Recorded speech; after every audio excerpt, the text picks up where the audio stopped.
And we are live. We are back for the final episode of the Harry Potter Round Table, and we're going to be talking the Deathly Hallows Part 2.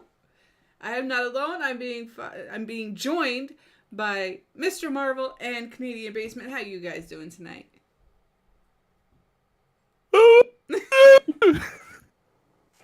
And I'm dead. I couldn't help myself. No, of course you couldn't. It's the best abracadabra. No, It sounds like what fucking wizard thing. It's Well, JP's sneeze when he's backs out. That's what it is. It's the. It's like a take on abracadabra.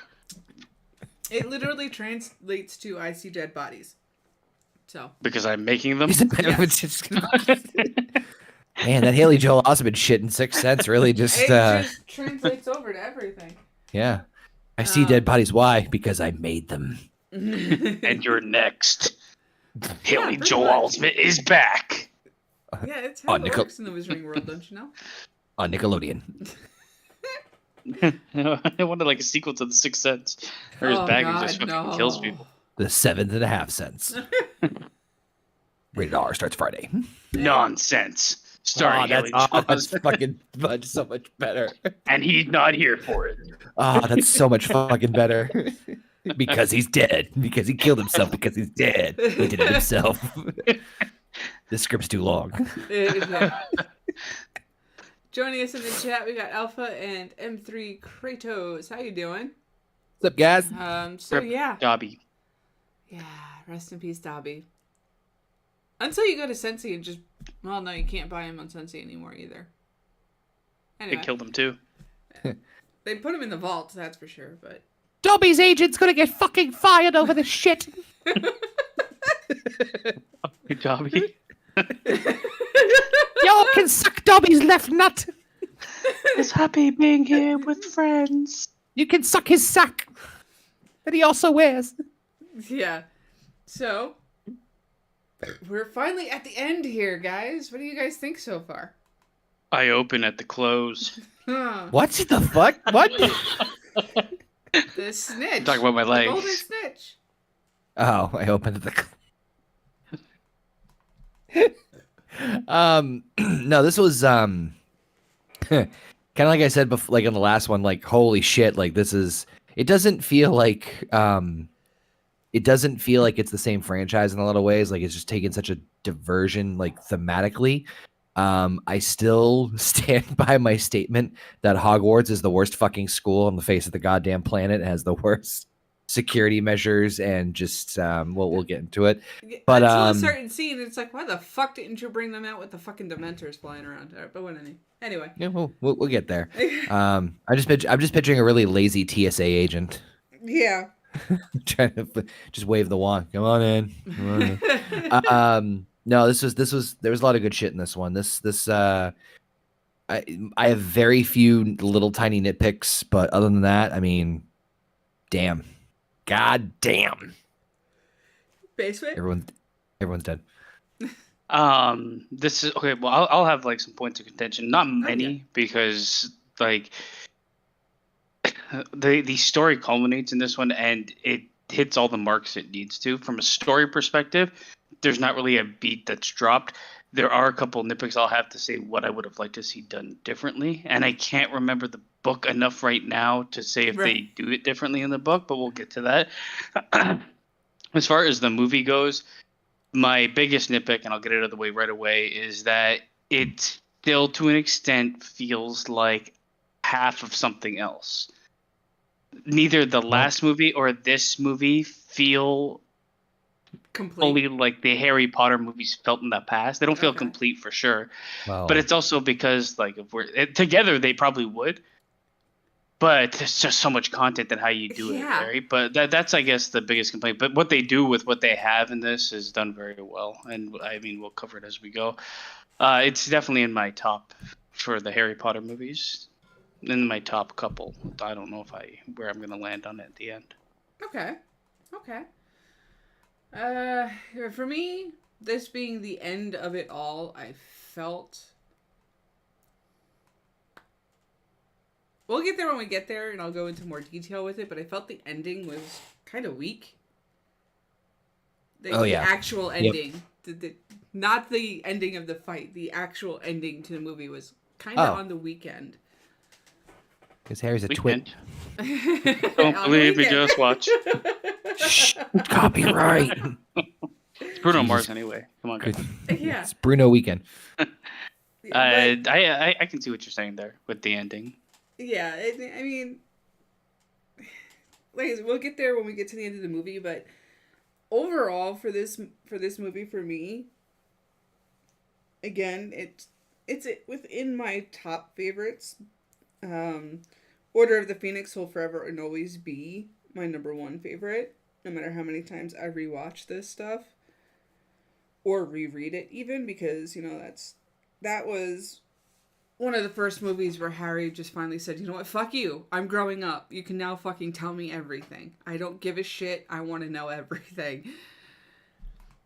I do love Idgaff Harry, I'm not going to lie, in this movie.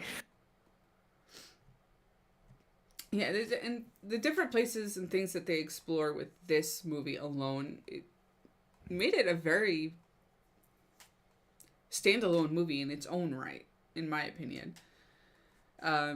Them doing things to keep it in continuity with part one was enough, but I felt this also could have been a standalone movie at the same time. So, with that being said, let's jump into the story here. Anybody else actually feel like I don't know? There's something when I was watching this, I couldn't really put my finger on, but it had to do with I guess sequence of scenes being shown. There was some sort of disconnect. I felt there's it was jumbling. It wasn't going fluent. On. It didn't feel right. It was kind of jumping around. Yeah. And I know that they kind of had to do it because then I still question because this is one of the shorter movies. Mm-hmm. So there was time to kind of make a bit more I guess fluent link between scenes. I agree with you, and I think that I'm willing to forgive that for the ending taking place at Hogwarts, and I'll explain why when we get to the actual part of it. But okay. I agree with you, but I let it go because of fuck the school. Again, it's not like a big issue. None of the things I'm going to bring up are really big issues.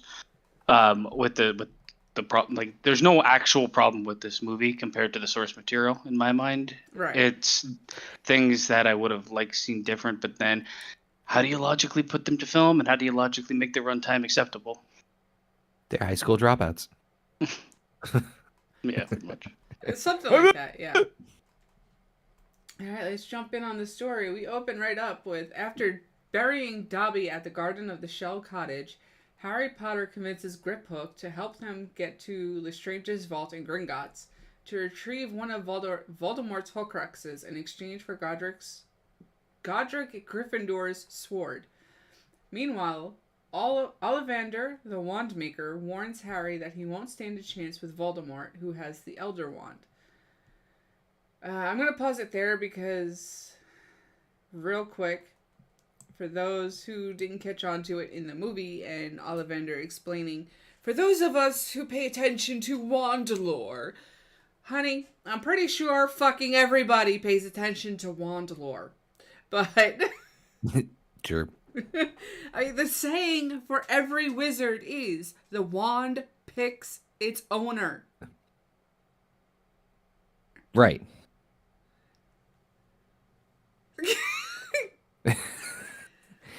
And also saying that he has no chance to go up against Voldemort because he now has the Elder Wand. Dumbledore wasn't the first person to have the fucking this is wand. This is a nitpick I have with how they present the fucking wand shit, because if you end up getting disarmed, your wand can turn against you. It's every single fucking kid that's went to Hogwarts have been disarmed. It's part of the fucking training of being a wizard. The defense against the dark arts class, and they learn Expelliarmus. It was weird to me. That goes. I mean, that's something I was going to nitpick about a little bit later on, and I'll talk more about when we actually get to the actual more scene. important part. Yeah, it's So if they fucking trip and if they're like tripping over their stuff and they drop their wand, they're technically disarmed. Then what the fuck? Like No, I think there's so many I think it still needs to be disarmed by magical means. If it was like a duel Yeah. and you lose, but then that just opens a can of worms you don't want to touch. That's It's one of my those point, things in yeah. Harry Potter where it's like, we're gonna talk about it, but don't you ask fucking questions because Yeah. we aren't gonna answer them. basically. Shut up! You didn't even properly bury Dobby. You fucking cheap shits. The one thing I recognized in this and with the actual musical score is really good. Mm-hmm. They combined a lot of the older music into like more mature themes. So I'm like listening to it, right? And there's like a lot of like deep bass and like drums Yep. to ramp up like what's war times or whatever. And I'm thinking like I didn't get to see this in theaters, but I think watching this in theaters would have been fucking incredible. I got to watch this one in theater, and that theme, we were sitting right in the front fucking row because we had those chairs that lean back. So we were right in the front row, leaned all the way back, watching all of this go on, and it's just feeling the drums just pounding on your chest from this music. It's just like, yes, this is perfect. Dobby's death's gonna fuck you up. All right. I saw also the goblin's prosthetic, whatever the way they made that goblin grip hook. Yeah, looked- holy Yeah. shit. Holy shit! Like you don't actually think that it's you don't think of anything. You think it actually exists there. Yeah, you think it helps also that Warwick Davis is so good of an actor that it looks like him. It's everything Yeah. that's on him is him. It's just that they could have just so easily have done all the goblins with CGI, Oh yeah, and it would have been fucking trash. yeah. But they and knew went the other that way. they couldn't do. Yeah. Like you take that, it's like the Lord of the Rings versus the Hobbit movies. Oh, I was God, about to say yes. it's funny how like I think Harry Potter, Lord of the Rings, and to some extent Star Wars does a very good job of blending CGI and practical effects like this together. Yes.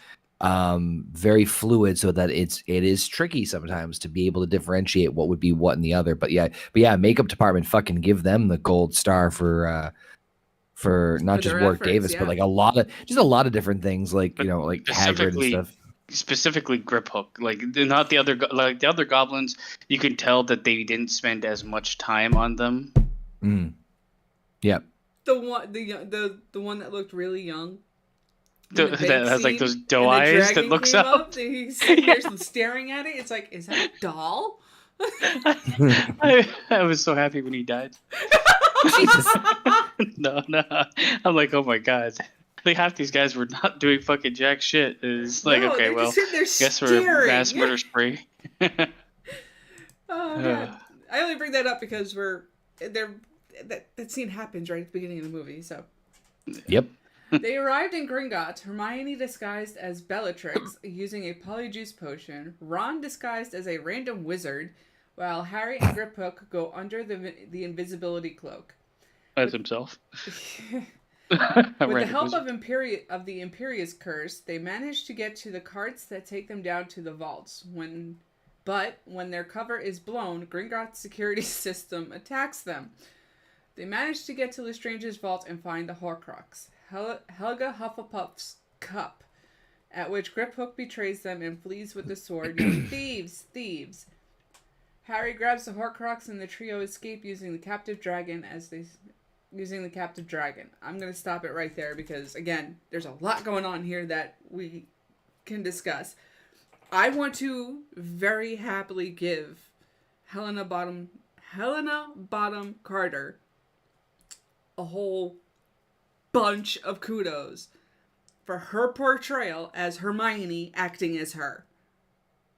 Yeah, I always I always tip my hat to actors who are other actors playing Yes. like in this case where it's Helena Emma Bonham Watson Carter playing Bellatrix Lestrange, but it's Helena Labardum.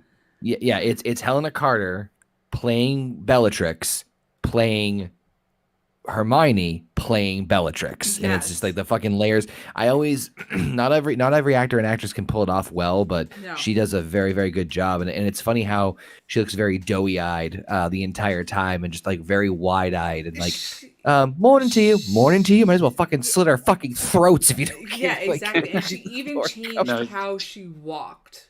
She does a great job. She does a Yes. better job than the guys that I gave kudos to last movie for doing it with the three mains, like the guy that played Harry and Yeah. Yes. the fucking thing. Favorite. She does a my better favorite, job than that. My favorite guy from The Departed. I so to dump the body in the mosh. Yeah, and And now I'm Harry. yeah, Also, they use the fucking one of the fucking unforgivable forbidden curses. Yes, I was just gonna unforgivable go curse. there. What the fuck? They're truly Listen. at the point we don't give a shit anymore because Yeah. Harry just whips out the Imperious Curse, which is one of the unforgivable curses, which could land him in Azkaban for using it to begin with. Pretty sure everything's food barred at this point. So I mean, you know. Yeah. I love how it makes the guy fucking like high on shrooms. It's like in pure ecstasy, like, oh, Yeah, what I a just curse. creamed my pants. I am going to help you now. What? But by the way, and this is a random little side note. Ron with a goatee. I can dig it. I wish he kept it. I don't like how lazy they were with that, though. He's Yeah, supposed well, to I be mean, I some think it's- random wizard, but yet he's Ron with a fucking mustache. I think the idea is like you're supposed to look at like the difference between Hermione's planning versus Ron. Yes. It's just like slapstick made together shit. kind of relates to the character, so I could go with it. Great. That's a great point. Another thing is the deal they made with Griphook. If Harry had literally sat there and said, "You get us in, you get us the cup, and you get us out safely, the sword is yours," everything, the movie would have been over right there.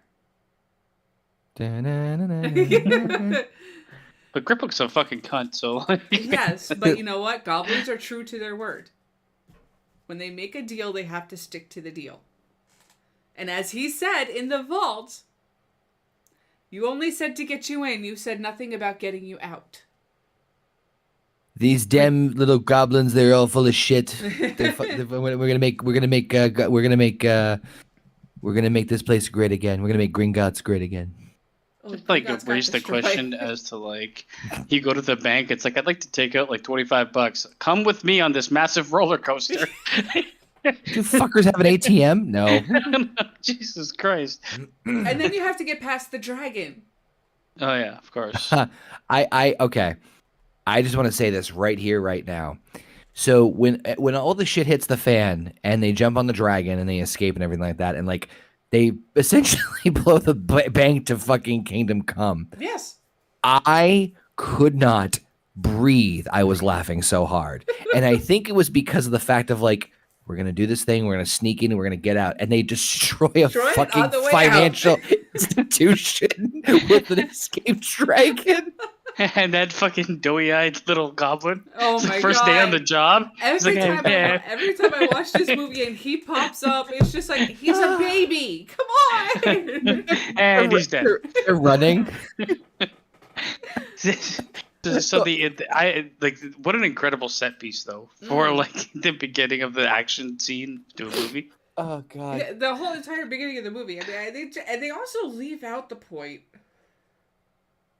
Oh no, they do bring it up here. Okay, never mind. We'll get back to that in a second. But the fact that Hermione hates flying and the first thing she thinks of is, "Oh, let's hop on the dragon and fly out of here." Well, was the dragon's chain severed at that point? Because I think she was just trying to use the dragon as cover. No, she used Bombarda and Reducto to destroy the chains. Oh, so then that yeah, they could fucking fly away. Or yeah, let fuck them it. Fly out with the dragon. But yeah, I could not help but fucking die laughing at the fucking utter chaos and destruction of like, hey, and something about like the dragon like struggling to get out because it never fucking flew or didn't fly for a long time, and then just like I don't know, just the goblins holding on to shit. I could not breathe. I was laughing so hard. I'm like, well, they don't know he's coming.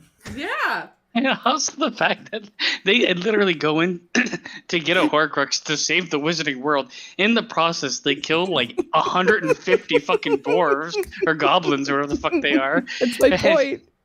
It's even the main guy. They're like, "Oh, we'll put him in fucking Imperio," Fucking and he's crap. standing there in front of the dragon dancing. It's just No, it. They just crash he thinks the. he has one of those noisemakers in his hands because you see him standing there going like this, but he ain't got shit in his hand. He gets roasted just like a cr- marshmallow. He gets obliterated, and it goes to the three heroes. And like, that's unfortunate.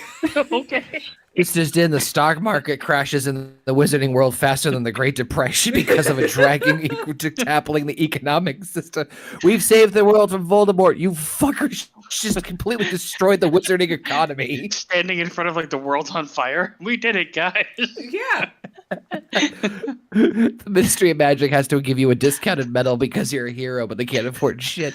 Oh God. It's Team America, World Police all over again. It really is. fucking is. It is. And I think this is where the first disconnect in scenes happens because they start out flying over the city and the next thing you know they're over a giant lake in the middle of the mountains.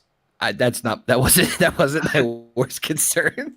No, I agree with you. But Everybody in the fucking world's like, oh my god, it's a big white dragon. from these fucking three fucking high school dropouts. Yeah. All right, moving Hooligans. on with Oh the my God. story because we're at that part now. As they swim ashore of a lake after jumping off the dragon, Harry has a vision about Voldemort receiving the news that the Horcrux was stolen. Harry sees that Voldemort is angry and scared. Voldemort kills the goblins, including Griphook, that bring him the news.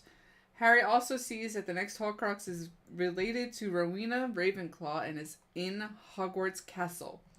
So real quick before you keep going, and I had asked Heather about this, and in the group chat too, because I was at this point I was trying to keep track of all the Horcruxes, and there are 7 in total that we know about, which we'll get to them, but there's 7 total.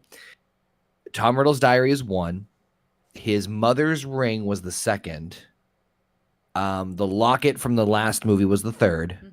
And so this one, the one that they have, the cup, is the 4th one. Yes. Now it took me a minute, but just to make sure we're clear, they did destroy the ring in Half-Blood Prince. Dumbledore destroyed the ring because after he had put it on and realized it was cursed, that's when he started figuring things out about it being a Horcrux and actually being something attached to Voldemort in a very personal matter.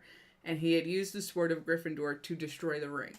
So I completely fucking comatose over that. Then I completely did not even remember or show it in the movie. So they just allude to it, and it's very loosely done in scenes that are speckled through fucking I think multiple movies. Yes. I have a question for you guys because I was while watching this, they get out of the water, right? They're walking up the fucking thing, and then Hermione puts something on their hands.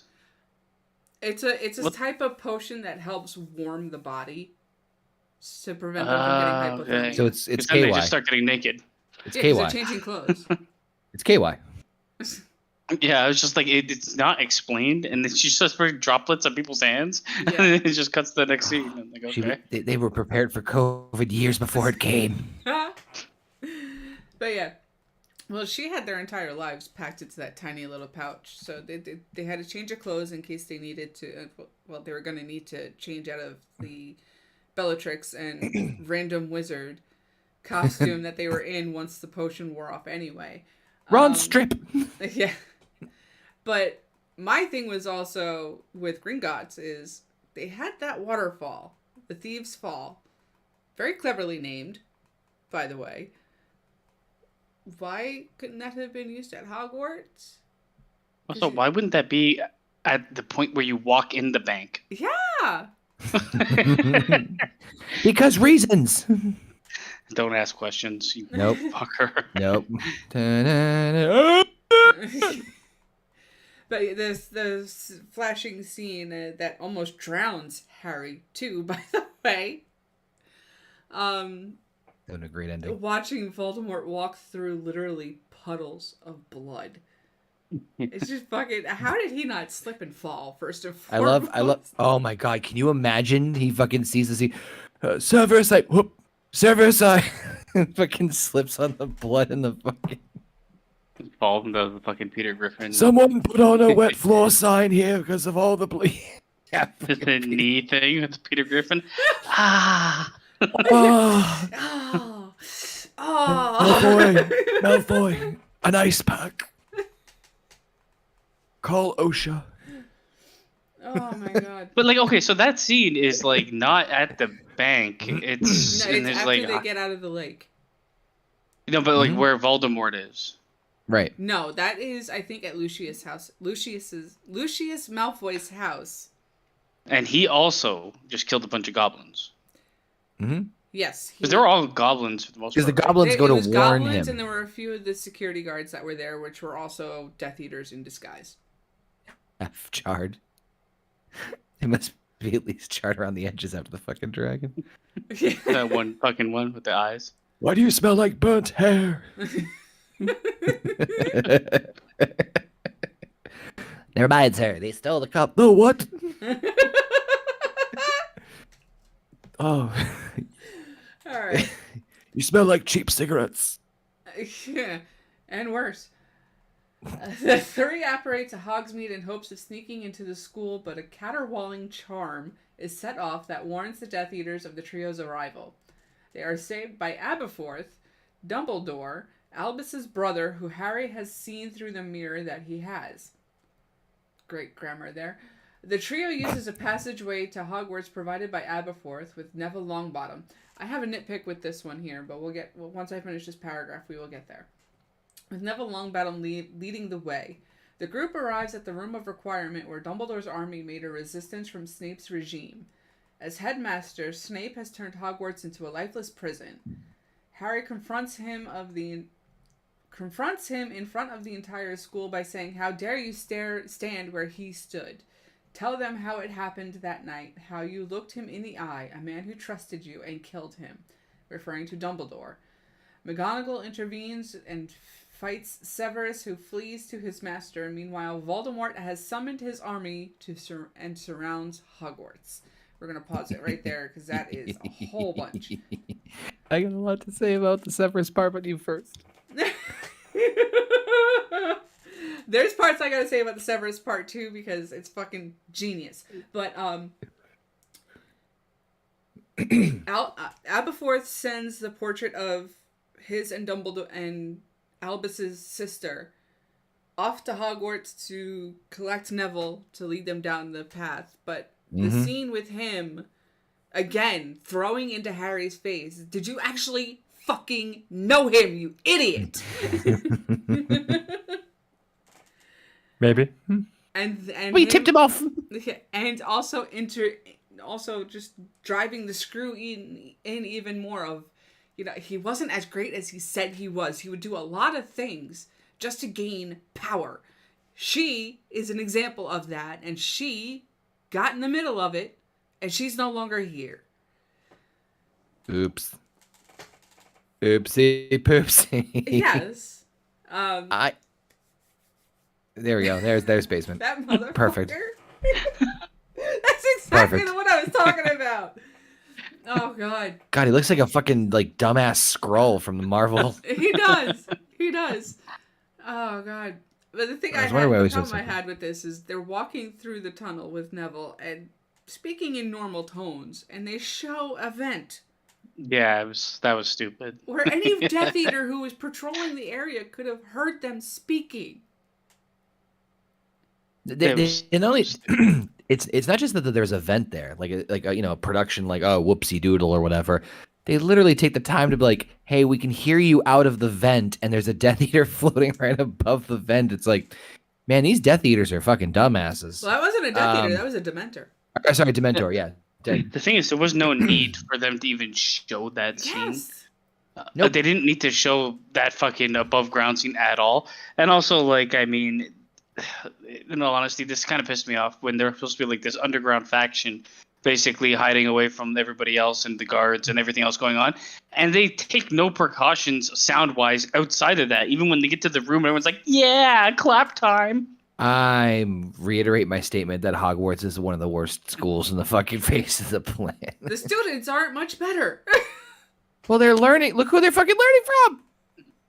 And then they do get to the Aberforth, that whole thing where this is the mirror that it came from. Yep. And he kind of back explains it now, but it's still the point of contention for me, man.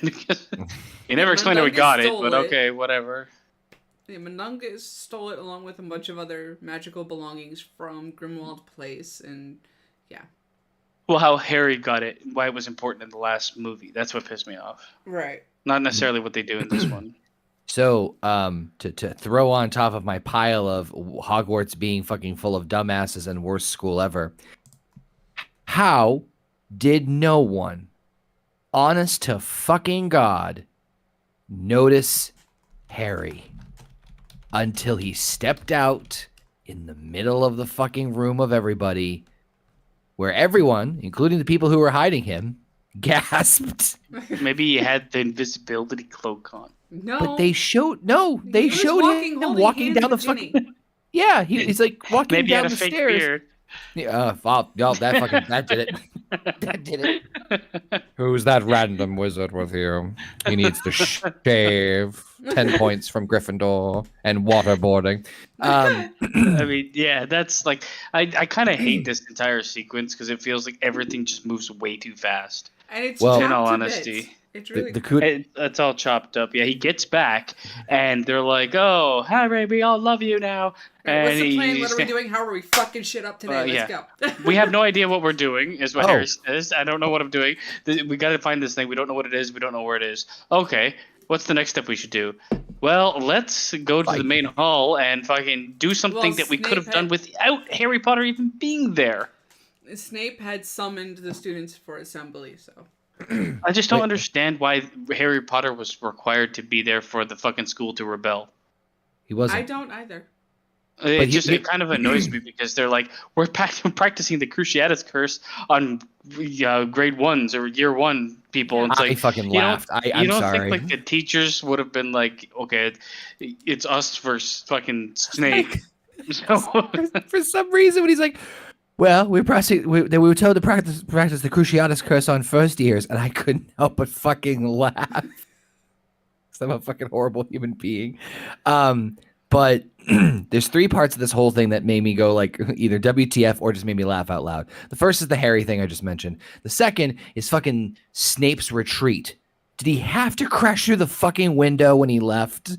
He couldn't have just disappeared outright. Like he disappeared like a dumbass Batman. Like, like it just like. I don't think he can't disappear, even though he can't just separate with only the school. No. The fucking Death Eaters disappeared by smoke, didn't they? Well, no, they just fly away, I guess. They don't Well, necessarily fucking disappear. Idiot. But he did like flop around like a fucking. I actually kind of liked the animation that they did for him. It's not the animation. It's just the escape was just fucking really fucking funny. The third thing was then fucking McGonagall obviously steps in and like obviously helps defend and everything, which I love that part. But then she's like, "Cool, send all the Slytherin kids to the dungeon." What the fuck? I died at that. I'm like, there's first year Slytherin kids that have done nothing. It's like What the they're like fuck? 10 years old to the dungeons with them. Like, why? The best And then the part fact about that one everybody is coming claps up that after, shit. But Everybody's like, "Good job, McGonagall." This Fuck school those kids. sucks. Yeah, that was a weird fucking thing.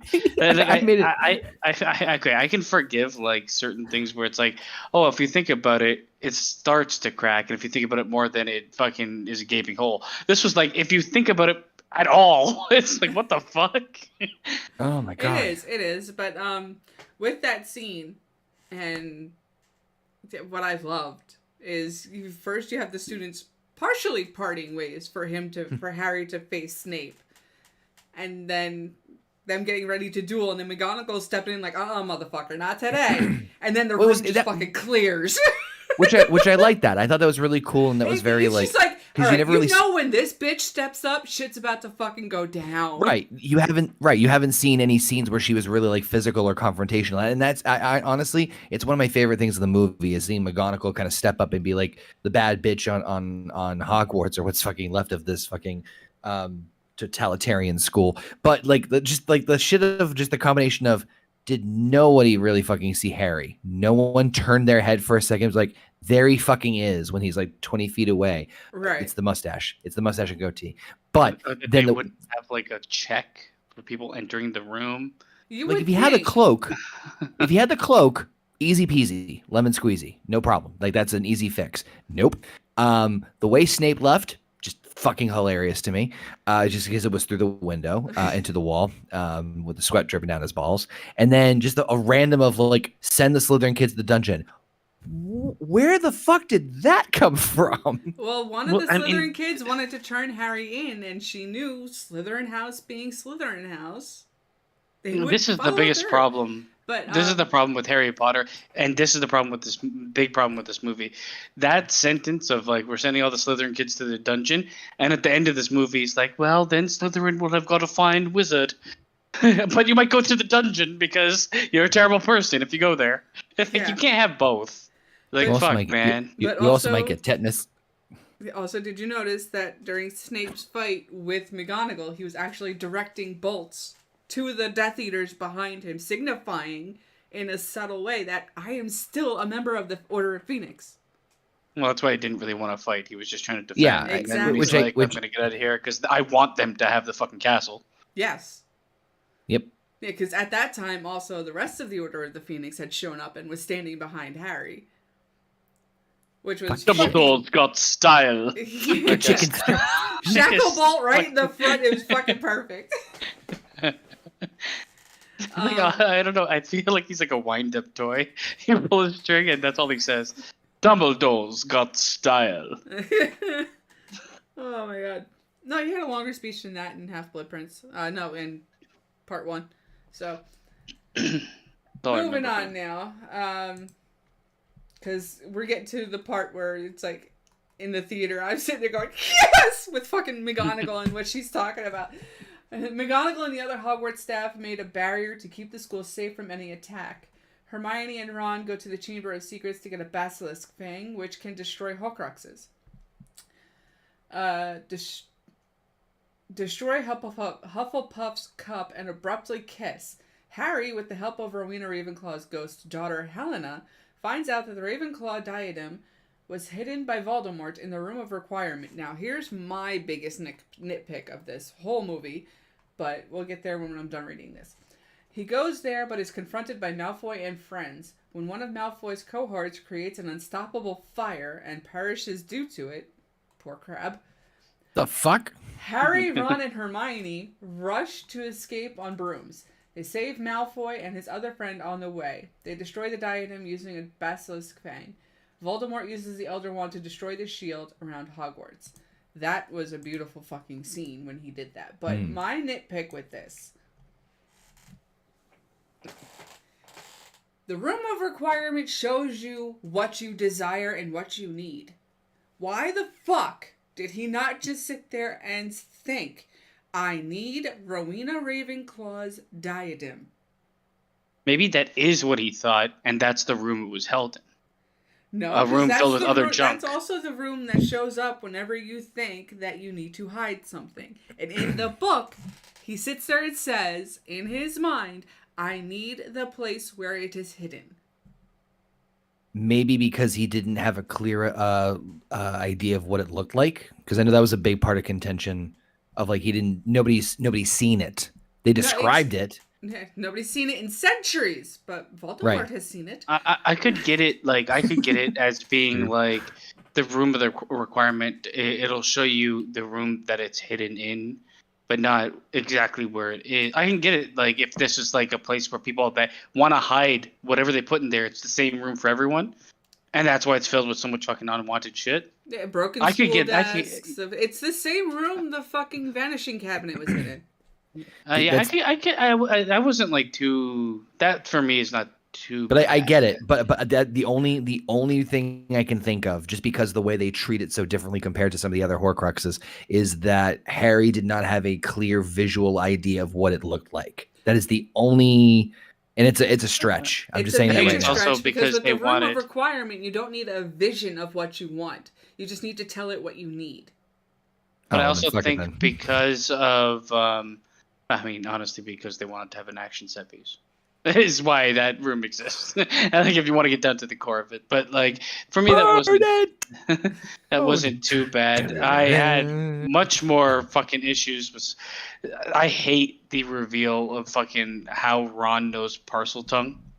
Harry talks in his sleep. It's one of those things where it's like, okay, so he sure. The thing he says is open the fucking Chamber of Secrets over and over in parcel tongue, and you just happen to fucking remember. It's filled with fucking holes. That whole idea. It is. So I actually like some of the ways they try to portray Ron as actually a fucking competent like Yeah, it's good character. in this one. Yeah, I appreciate the effort. The kiss between him and Hermione it's weird. is nice, but what set it off? Was it that they were both wet? I don't know. I'm gonna tell you right now, what made it weird is the fact that they had to shoot it 7 times because Ron, or Rupert Grint, kept stalling. Because he didn't even want to do the kiss. And neither did Hermione, because they didn't feel that they were in that kind of a connection. So It's that weird right there because fucking tells you how shit this fucking story is. Well, the thing is, like, Hermione and fucking Ron, they had way more connection than fuck you, Ginny, Yeah. than Ginny and Harry. But like, there is a moment that works for that, and it was just a weird moment for me. Like, Well, it's 'cause they thought oh, they were we gonna did die. it. Yes, there was moments in prior to this that I think would have worked, Yes. and we're so far removed from them now, like just watch time wise, Well, where it it's does also- kind of it's- feel. I can tell you right now, it's also because in that moment the characters were supposed to feel like they were going to die because they thought that the chamber was going to completely flood. See, this is remain the flooded. issue. Like, this is the issue that okay, pretty much I have with all of the like little romance scenes that are in Right. this movie. They all just like, it's like we want this to happen now. We need this to happen now. And even like Ron and Hermione's in the previous, they're kind of showing that Ron is also competent and Hermione is like respecting. Oh, you do listen to me. Oh, you did see Yes. this or whatever, right? And they do show that, but it's like. We're going to show this at the 15-minute mark. Then we're going to show this at the 35-minute mark. Yeah. Then we're going to show this at the 50-minute mark. And like the connection isn't there. You kind of lose that fluidity between scenes to be like, oh, okay, I guess this is happening. Even though they've hinted at it forever, it just doesn't feel as good as it could have Right. for that scene. And again, with you saying that it's supposed to be flooding and they think they're going to die, that is not shown at all. No, it's not. in the movie.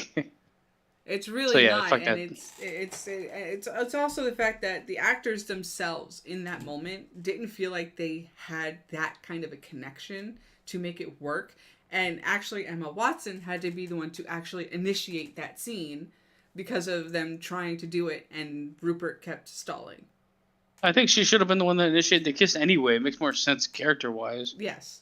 But then like I mean, it's then you cut to like I know what goes on maybe a little bit later, but Harry and Ginny, which is terrible, and then Yeah. Neville's like, oh, I want my dick get wet. With Luna Lovegood of all people, but yeah, we'll get there when we get there. But also at this point when McGonagall and Molly Weasley and all the other students are racing outside to go set up the defenses and all of that, she calls on Neville and she's like, I want you to go blow up the fucking bridge. And he sits there, boom, and she, boom! I died laughing at that scene in the fucking theater. And Blow up then the her bridge. using Fine. the spell to release the Stone Guardians and her going, I've always wanted to use that! Oh my god! There's some really good scenes in the whole action sequence that lasts about fucking 30 minutes or whatever. Yeah. It's like it's all good. Man, I know we're like Visually. most Yes. of what we're saying is like this is another nitpick, but like we could sit here and fucking There's so many good things that happened with this movie Oh, that yeah. vastly Yeah. outweighs the nitpicks. But we do have to get the nitpicks out there for transparency. The scene of like Voldemort using the Elder Wand to destroy the shield, like that was a nice visual touch. The extreme zoom in on the wand slowly cracking because of it. It's just like, mwah.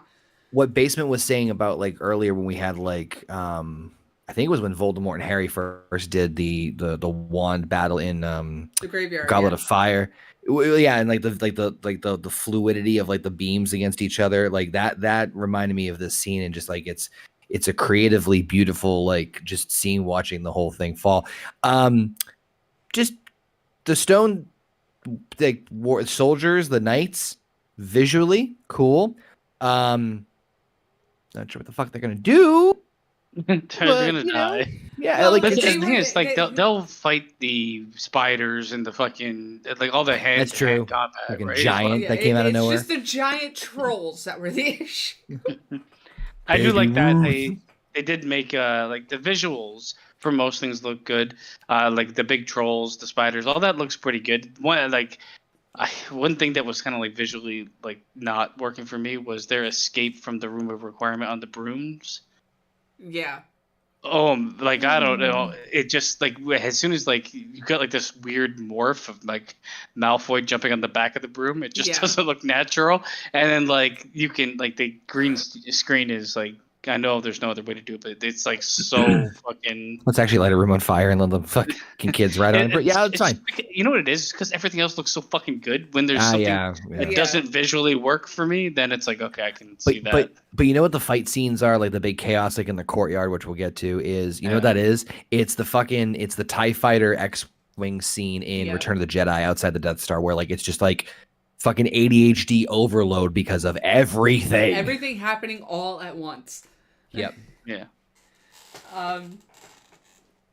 And with that, you also have, and yes, Crab perished in the fire because he didn't hold on and went right down into his own fire. I want to know what the fuck he was thinking by apparently having a faulty wand and just randomly summoning fire. Yeah. Fuck him. Yep. What was the fucking a failed product of the flawed school system that is Hogwarts. There's also like scenes speckled throughout here where they're trying to build, and this is a nitpick for me, where they're trying to build like the emotional beats for what happens to certain characters. And it's they're speckled throughout. I feel a little bit. Yeah, but it's so minimal, and I guess it's a problem of the series really not putting a lot of effort in. But I felt the biggest one that was not given enough time and that would have been a lot more emotionally impacting is the two twins. Yeah, they showed them for like 2 seconds, and it's like, okay, now just remember when you loved them 3 or 4 movies ago when we actually showed them. And the same thing kind of happens with Lupin and Tonks. It's like, it's not enough. Like, you want the emotional weight payoff later on. Yeah. But they don't put enough. And I kind of understand why. Because they don't want it to overwhelm the actual one that you should care about the most. Right. Yeah. Yeah, it's we'll get there when we get there, because it is in a couple paragraphs down here from that. But continuing on, we have Voldemort and Snape then meet in the boathouse, where Voldemort tells Snape that the Elder Wand is not truly his, because he is not the former master of it. That Snape is the master of the wand, because Snape killed Dumbledore, the previous master. So Voldemort attacks Snape, and then orders Nagini to kill him. No. He just tells Nagini to kill him. He doesn't, but whatever. Well, he slits his throat, right? No. Then what did he do to him to knock him down? He does. It's insinuated that he cuts his throat to an extent in the movie. Because he starts bleeding through his collar. Yeah, I mean, that's his throat, but he did something to him, and then Nagini finished him off. Yeah, he basically like immobilizes him in some way. Yeah, and then had Nagini do all the rest of the work. Meanwhile, Harry had been looking into Voldemort's mind to see where he was, and so he knew that he was in the boathouse. Harry, Ron, and Hermione witness all of this, and when Voldemort disapparates, go into the boathouse. Snape cries a tear of memories and comments on how Harry has his mother's eyes and dies. I'm going to stop it right there, because that's it. You have your mother's eyes. It's so dramatic. I more thought of the scene from A Bridge where Frieza kills Vegeta, and Vegeta goes, "Why didn't you block that one? I thought you had it." No. I just love the fact that he's sitting there and he's like, "You have your mother's eyes," and then in his mind, it's like, "Time to die." Yeah, he literally looks at him, says that, and then turns his head. So now I am the dead. Points his nose up and. It's almost like, and I am done with this scene. End this scene.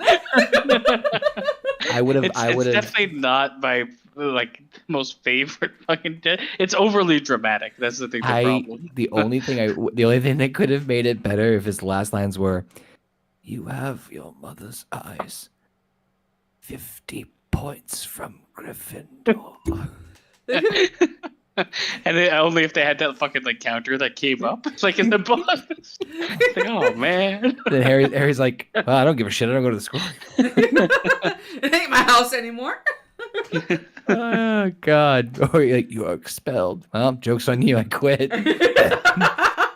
Oh my God! I've been here for 2 years. The fuck are you talking about? Yeah, No, but it was like it's still like I mean still good. Still We're good. making fun of it, but it was. I'm making fun of it. It's, you know what it is?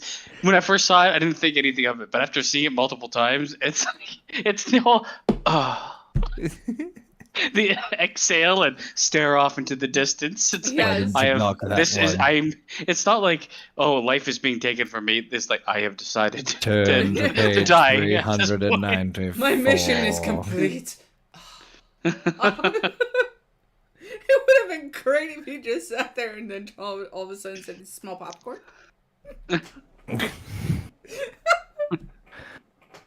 Dying wizard says what? What? Why couldn't they fucking revive him? Hermione, get in your bag. I don't have enough. I don't have enough hand sanitizer to fucking make him warm again. It's getting cold, Hermione. Yeah. You have but any also- Perel? but really this back in now after that. We see Tonks show up and we hear Lupin ask her about Teddy, which is their son, Harry's godson. Ready? Yeah, Roosevelt? Bear. might have been. Rockspin. Oh god, fucking evil right there. So we have that touching moment with them reuniting, and then the last thing we see of them, they're reaching for each other. Harry gets the memories from Snape, and yeah. This is also the scene where Neville is like, dude, you grew some balls. They ain't gonna last long, but you grew some balls.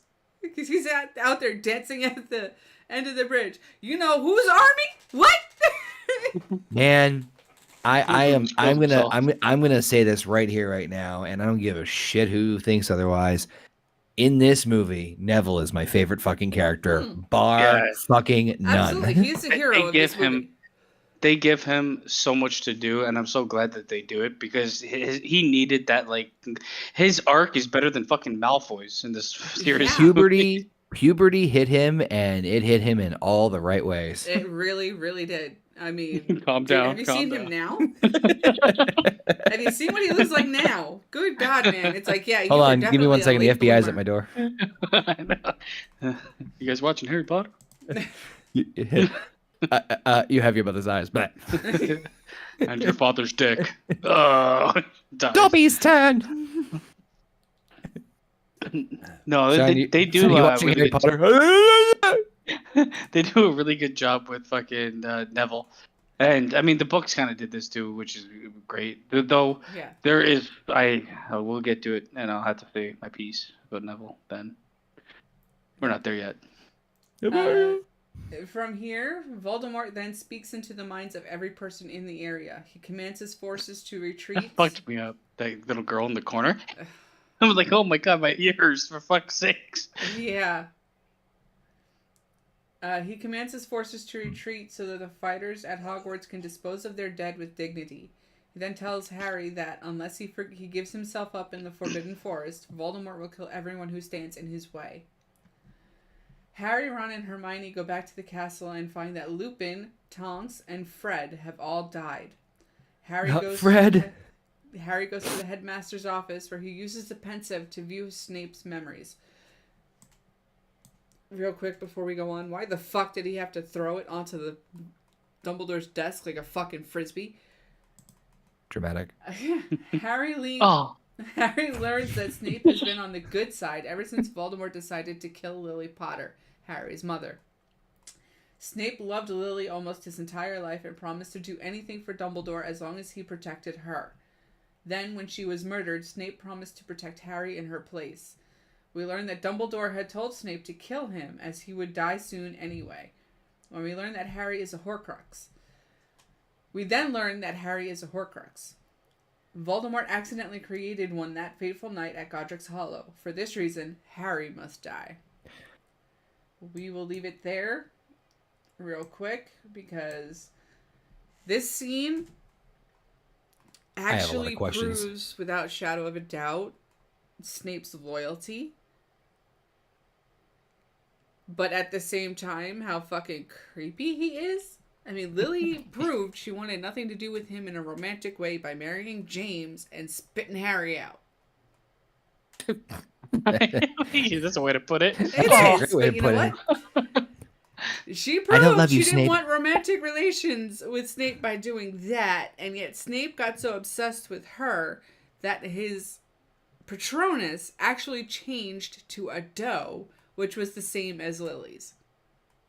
Yeah, I in the books I really liked the reveal. I mean, it's hinted at Yeah. heavily that this, but the reason I like the reveal so much is because there's a lot of like questions that come around during the end of the series and the end of the book series about Dumbledore, and you kind of get an answer in these flashbacks from Snape's perspective of him being like this, like kind of like a less than human fucking response to things, Yeah. where he's like, the mission has to get done. I'm not thinking about the human side of it, which kind of at times make me question.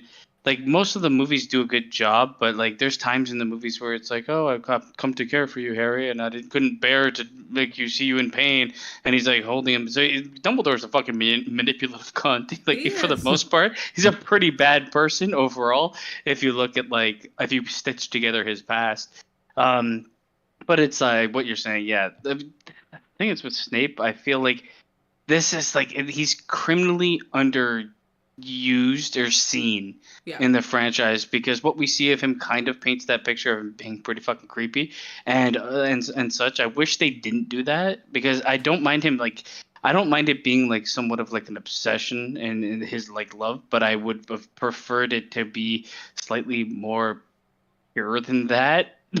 Because they do show it being a little bit too creepy, and also I think like some of his like for her is spurned off of his hate for Harry's dad and how they kind of do that. I would have also kind of like the way that the story presents itself is Snape comes off as hating Harry forever because he sees his dad's face, but it's in these backstories you kind of don't get that. You get him like there's just like a disconnect in the way that the character acts versus the way that the character acts in these backstories, and there's really no reason for it. To that I can like I get like in the first movie he's kind of being turned off because he looks like James Potter, but after that he kind of like he still is like super ice cold to Harry up until the end, which is doesn't make sense so much when you look at the back and say, oh, you've started to care for the boy. Well, you're just raising him to slaughter, and it's like, but you were also a fucking dickhead forever to him. So Yeah. It's not a perfect arc, but I do appreciate the shade of gray that he is. It's not as clear cut or as straightforward compared to almost every other character in the entire fucking franchise, right? He's the one it's like where him and Dumbledore are very much like in the gray. Dumbledore is a sneaky cunt, but Dumbledore is the yin to the yang. Like you think you think you know everything about Snape and Dumbledore by the second book / movie, but then as things progress, you learn out more about about both of them that really pushes your like thought process and perspective of them a little bit differently. I mean, Dumbledore is a little bit. I mean, no, they're both fucking gray, but Snape's was, and I think the way they finally put in the last pieces of Snape's backstory, I thought was kind of brilliant. Where like people are dead, Voldemort lays down the ultimatum, and then Harry finally has the chance to put essentially the last big piece of the puzzle as far as what the fuck up is, what the deal is up with Snape. I'm not saying that he's not creepy and still of loving Lily, but it's kind of what I was alluding to in, I think it was Order of the Phoenix, where he got a chance to look at Snape's backstory a little bit and realize that like, oh, James was a dick to him. Yeah. And it starts off that like trail of like, oh, not everything is as crystal clear cut as one would think with, because let's face it, most of these characters, and I do say most are pretty by the by of where they're going. Yeah. Or either like you know their character or you know where their character is going to eventually go. And this is even before like obviously the fucking stories and books have been out for. It's been a decade yet? Jesus Christ. Yeah, it has. Oh my God, I'm fucking old. But the point is that most of them are either not in a bad way, but most of them have either they fit that character type or trait, or they're gonna have a growth and arc that points you in the right direction, right? Snape and Dumbledore are the exception to those rules. And I think that the way they wrapped up Snape's story here, his ending was comedic, obviously, as you just heard us fucking make fun of it for 10 fucking straight minutes. But in all honesty, like Snape's was a tragic story.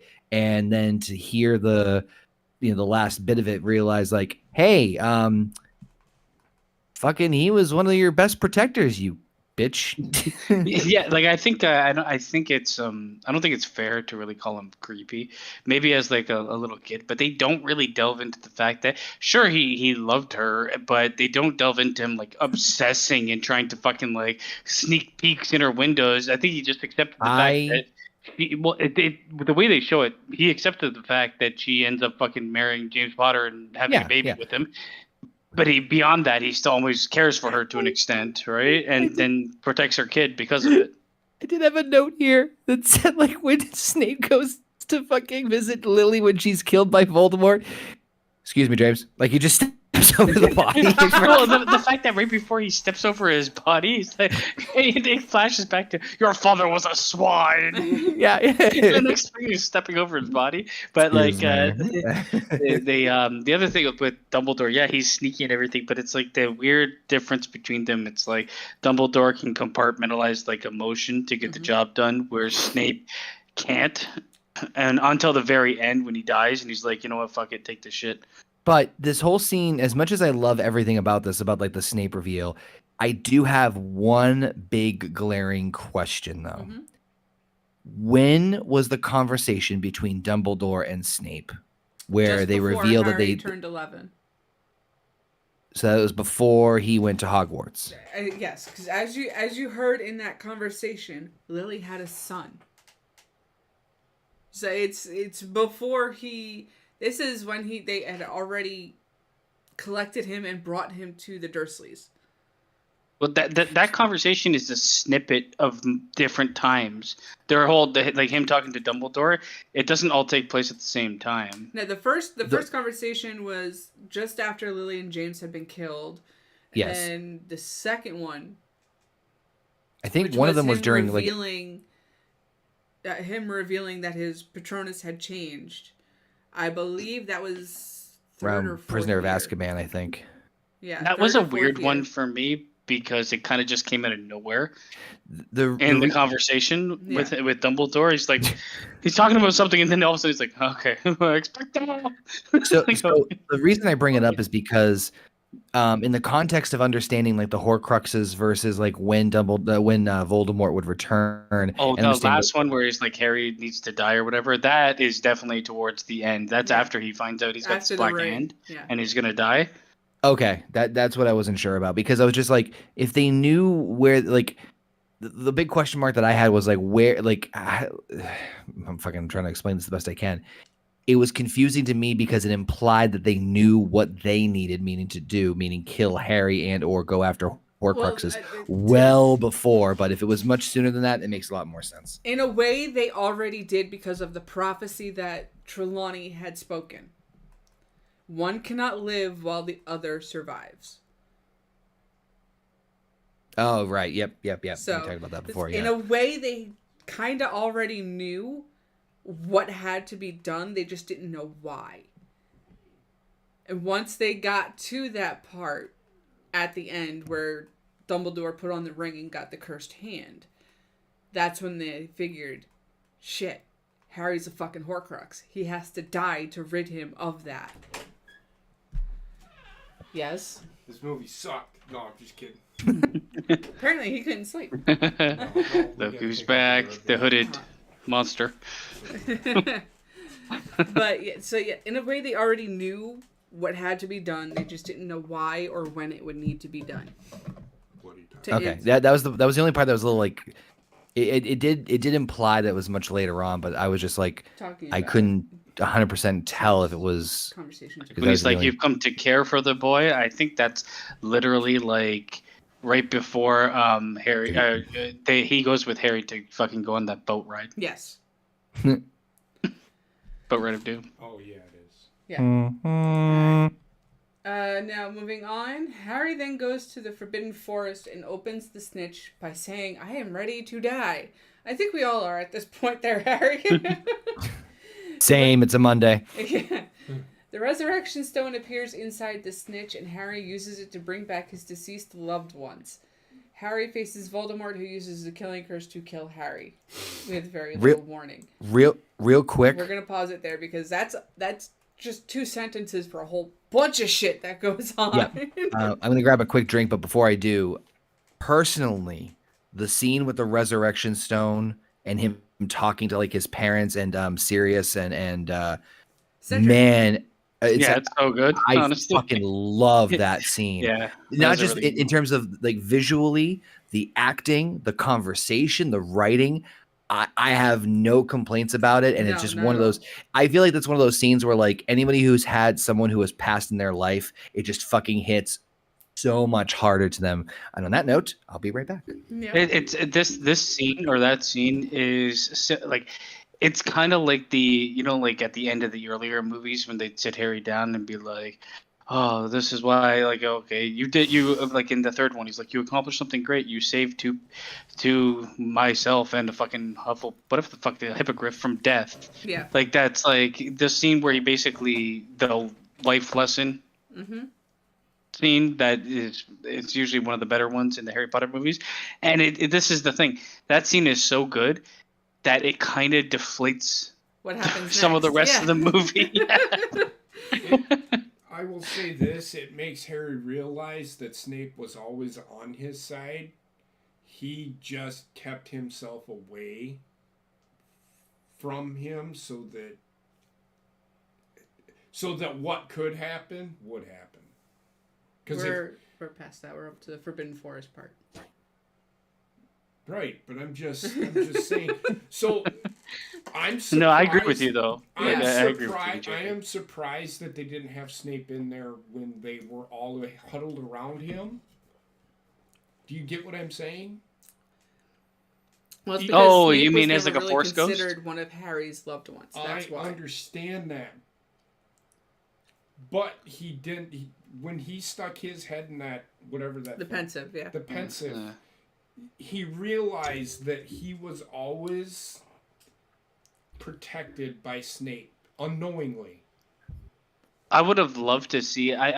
Thing is, I wouldn't want him to be there to speak, but I'd love to see right before he like walks forward that Snape is like in the background Yeah. Have your mother's And eyes. I would have because it would have for like Snape- insinuated he's still watching over him. You have your mother's I eyes. would love for Snape to have been there and then had that last word. I will tell you right now, these last 3 movies, Half-Blood Prince, Deathly Hallows 1 and 2, Snape he wasn't featured too much in part 1, but it really humanized Snape, if that makes sense. It's like it's kind of like there throughout the entire series, but you're right. Like the last 3 movies focus on him a lot more because he's such an important piece to the ending of the He is story, the right? most- So they have to. I find him to be the most important piece, to be honest. Besides Harry. I would say he's in the it's him, Harry, Dumbledore, and obviously like Harry's mom. And I agree with his mom having the last word to him in that fucking sequence because that's really the connection that kept him alive. Yes. I mean, First. if Sirius wasn't killed in Order of Phoenix, he probably would have been. But they had to. It had to start. Yeah. They had to give Harry that moment of shit. I really fucking have nobody anymore. Yeah, and especially like at that moment where he gains allies and people that like he are close to him, and then he loses them again. Right. But yeah, that Yeah. Connor, you walked away, but basically what I said was that scene with the Force ghosts in the fucking forest. It's so good that it kind of deflates some of what follows, especially the last scene. Yeah, it's just for me. One of the best parts of that scene for me was Harry literally asking, "Does it hurt to die?" It's like he really is truly prepared to die for this.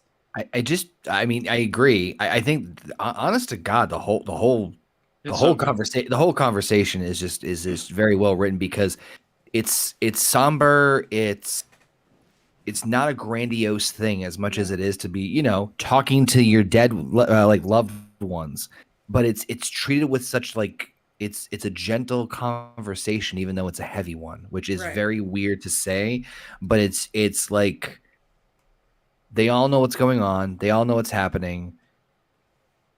It's one of those like weird things where like they all know what the score is, and they're just like, we know you got to do. He's like, yep, I know it's gonna have to happen.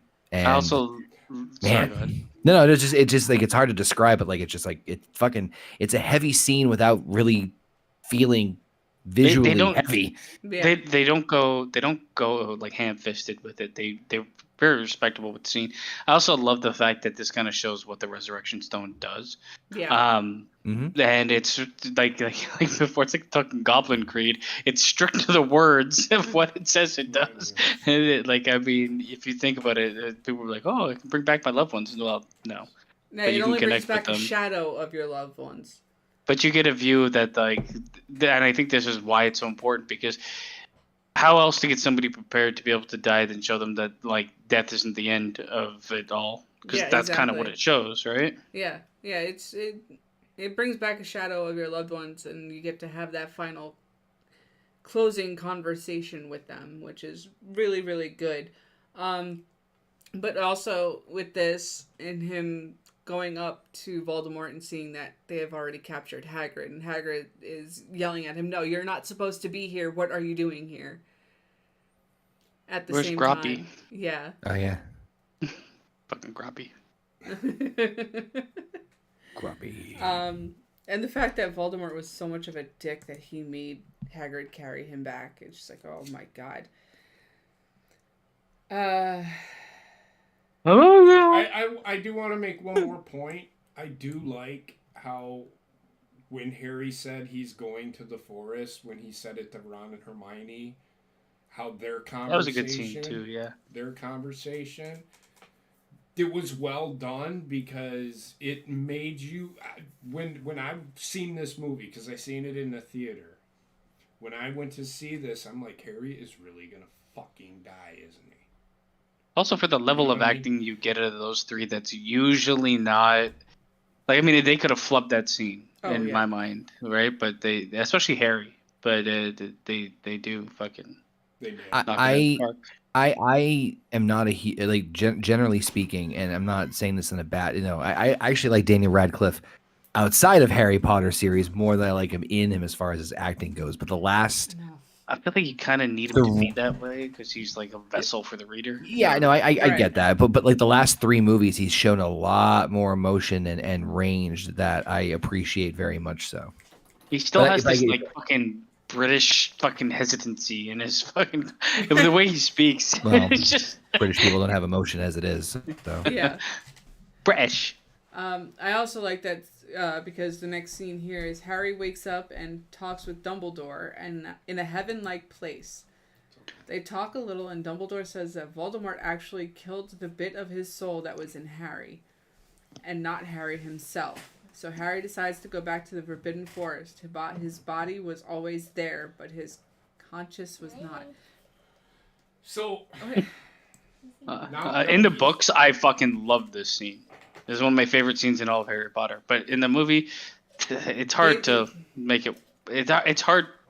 They do a good job, I guess, but it's hard to kind of. Yeah. So this is where it made no sense as to why Harry came back. And then I realized, he was a Horcrux. I did not realize it. Until this scene with Dumbledore, where he said he was... I didn't see 6. when I Oh, so you just if you're watching out Yes, of 'cause order, I yeah, wasn't you'd be too big fucking into Harry confused. Potter. This movie hooked me, Well, and I had to technically, watch all of them. technically speaking, they didn't come right Nope. out and say that Harry was a Yeah. Horcrux until this movie. Yeah. They Until also this don't scene. really Well, outwardly if you watch, say it. if you watch ever, part do they? 6, you In this one. kind of figure They it don't. out. Do they? I don't think they say he is a Horcrux, but it's like a piece of him went into him. Like they Yeah. basically say it, but you know. In part 6, when Dumbledore said to Harry, "I think I found another Horcrux," and he looked at him like, "You are that Horcrux, but I found another one." Yeah, he knew as soon as he touched that shit on the table and it reacted. Yep. Yeah. He gave him that look like, oh shit. So But what I love is somebody actually took the time and mashed together all the colors of every movie, and you just see it getting increasingly darker until this scene you got that splash of white, and then it's just dark again. I like the actual color of the scene because it's actually like a greenish, kind of a shadowy looking scene. Are you talking about like King's Cross station? That's actually the version of heaven or whatever. I'm going back to before, up to when he went into the forest to face Voldemort. Oh, that The scene itself looked so good. The scene with Dumbledore made sense because Harry is in the what do you call it? He's not dead, but he's not. He's in limbo. Yeah. How it was. What's the word I'm looking for? How it was portrayed. Yeah. Well, there was no. It's a crossroads, right? But it's like no Harry's version of. Oh. Harry's last transition from one life to the last was when he boarded the fucking train to Hogwarts. Yeah. So of course his transition from one life to the next would be a representation of King's Cross Station. It makes perfect sense. But I do like how that scene, there was no definitive shape. You could see it, but there was no definitive. You know what I'm saying? It's kind of like a dreamlike state where you can't make out the details of anything. Correct. He could definitely see the little scrumpled, fucking disgusting version of Voldemort that is like beyond our help. The thing I like most about this, and it's why I liked it so much in the book, is the writing in it is so good. The conversation he has with what could potentially be Dumbledore. We don't know. I mean, it's portrayed as him, but it could just be Harry having a conversation with himself. Right. I wish the Dumbledore in the spirit realm, in this case, did the shrug with the hands up and then the hands on the hips like he did in fucking. Well, that would have been fucking great. I would have. Girl, I've got to go now. Am I dead? Am I dead? Am I dead, headmaster? So yeah.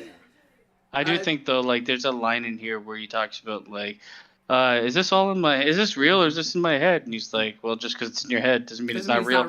Yeah. And it's really that's when I heard that line. I'm pretty sure that is the whole thought process behind the fucking book being made. Yeah. The actual line is, because I just watched it the other day, is of course this is in your head, Harry, but that doesn't mean it's not real. Yeah, and it's that's imagination put to fucking page. Tell it to a bunch of people in insane asylums, but all right. Yeah, exactly. But the next part that follows with Narcissa checking Harry to see if he's dead, and then Harry giving her asking if Malfoy is alive, and him giving that imperceptible nod to her, but nobody else. It proves that Narcissa was the most powerful Occlumens wizard in all of this universe. Because she fucking flat out lied to Voldemort without flinching, and he believed her. So my thing with this, when I seen this in the theater, I didn't catch this scene. I thought Harry didn't say anything. I thought such a fucking subtle nod. But I didn't hear her say, is he alive? Oh, but his reaction is so subtle that it's almost impossible to see. I didn't even see him nod. It wasn't even.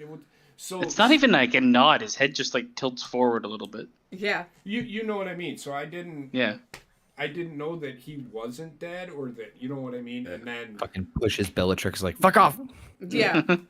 I love the fact that he also is down on the ground, I don't need realizing that he fucked up. Yeah, because In he some he way. had to use so much energy to control the Elder Wand, And then because she- the Elder Wand's actually Get off broken. of me! she tried helping him up again. He's like, "Get off me, bitch!" He is such a fucking dickhead. I love him. Ray Fiennes is a fucking excellent. Ralph. Yeah, it's perfect. I don't think you can get a better casting. I'll be so surprised of what they do for the I television. am The one thing I'm looking for the television terrified. show. One thing I'm looking for the television show is to expand the knowledge and understanding of like all the different terminology and spells and shit that they use in the movie, because that's really where like you're gonna grow the lore more. Mhm. But yeah, sorry. No, it's fine. It's just I'm terrified of the casting that they're gonna get for this TV series, considering it's basically starting everything all over again.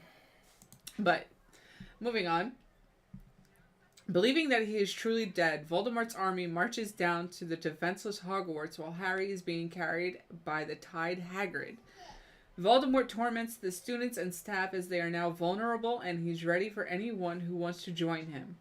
Neville then gives a moving speech in which he says that although Harry is dead, the fight is not over. He then gets the sword of Gryffindor from the Sorting Hat.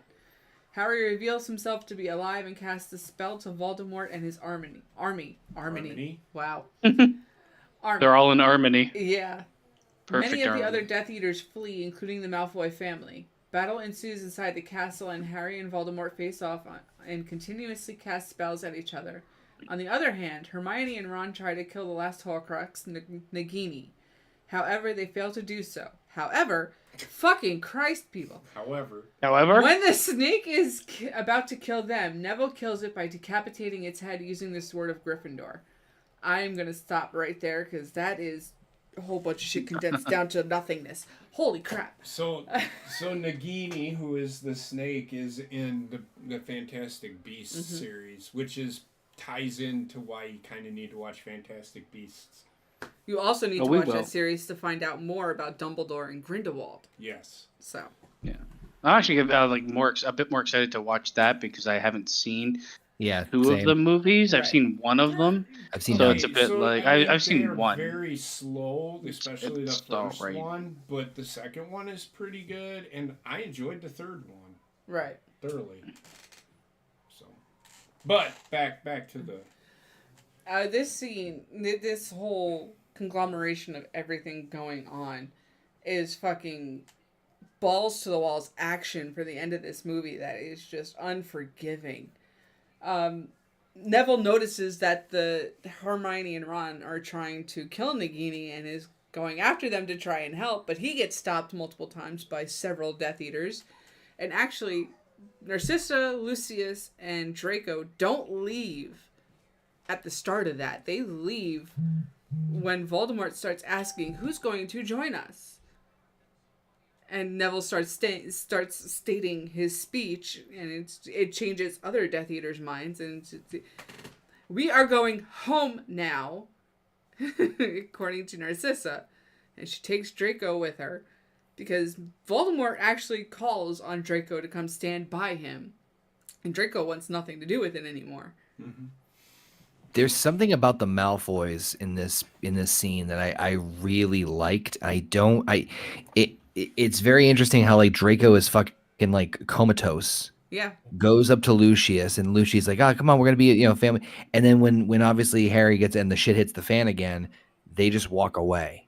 They don't fly away. They don't disappear. They just walk away. And just I don't know, something about like the somber, quiet exit of them was very intriguing to me. Because Draco now sees how destroyed his father is at this point with all of this going on. I mean, he has no wand anymore. They have no home Oh yeah. because of what fucking Looks Voldemort so- did in their home. It's interesting decision on like the running behalf, because normally what like somebody wants to see is a character like that go through a full character arc and get to the point of redemption. They stop before redemption really happens. Yeah. And just like the lowest point of the They characters, don't and get redeemed. it doesn't. It's good. Like I mean, yes, you can say there is a point of redemption because they're not still there with Draco Voldemort, does. Draco but they're and not there with Narcissa Harry. does. Lucius does not. Right. Draco and Narcissa get redemption because of the fact that Draco is still living within the free world, but Lucius ends up in Azkaban. But he is released on recognizance by Harry, from what I understood. So they pardoned him. Oh, Harry pardoned him because of Draco. don't know where you... Gave him a sock. Yeah, I was watching a YouTube. They talked about... Oh, a fan theory that... No, did that. it wasn't not an actual fan theory. It was somebody that took it. I can't remember. It came from J.K. Rowling. She actually said, and they just did a video on it. So anyway, sorry. So your thoughts on this whole fight scene ensuing and Nagini getting her head sliced off? Loved it. I loved it. I like this 15 minutes. Last 15 minutes of The this. 15 to 20 minutes for this fight scene, I do like Harry's interaction with Voldemort. Tom Riddle, he calls him. He doesn't call him Voldemort. He calls him That Tom. is a really good touch. Where he's like, let's finish this the way we Come on, started, he Tom. Says, come on, Tom. Let's The only- finish this how we there's only- started it. That was so good. It's so disrespectful, but it's perfect. Yeah, There's only one. There's only one part that I'm a little like. There's only one part I'm a little like about is that when Harry like rolls off of Hagrid, and it takes him like what seems like a fucking eternity to get up on his feet Yeah. and attack. Like I did like the fact that he did try to like take out Nagini and like it was blocked or whatever. But like everybody just stood where they were at and waited to like, holy shit, he's alive. And that's when all the 3, fucking 4, Death Eaters 5, started to 6, apparate. 7. What's that? That's when all the Death Eaters started to apparate because they realized that Voldemort didn't kill him. He lied to them. Yeah. It's Well, like, oh shit, technically. he really is the chosen one, so you're gonna fucking die again and we're gonna leave. But I just love how like nobody did shit, including Voldemort. It's like alive. 5, 6, 7. I know. It just felt like it. Maybe it was just me. It just felt like an eternity where the like stunned silence of Harry's alive, and then waiting 20 minutes to do anything about I it. didn't mind that because it gave the surprise. Like Voldemort even was like, "This is impossible," because Voldemort did not know that he had created Harry was the Horcrux. He did Right. not know. How he didn't know, I don't know. No, it was created by Figured accident. it out. He could have figured it out, but whatever.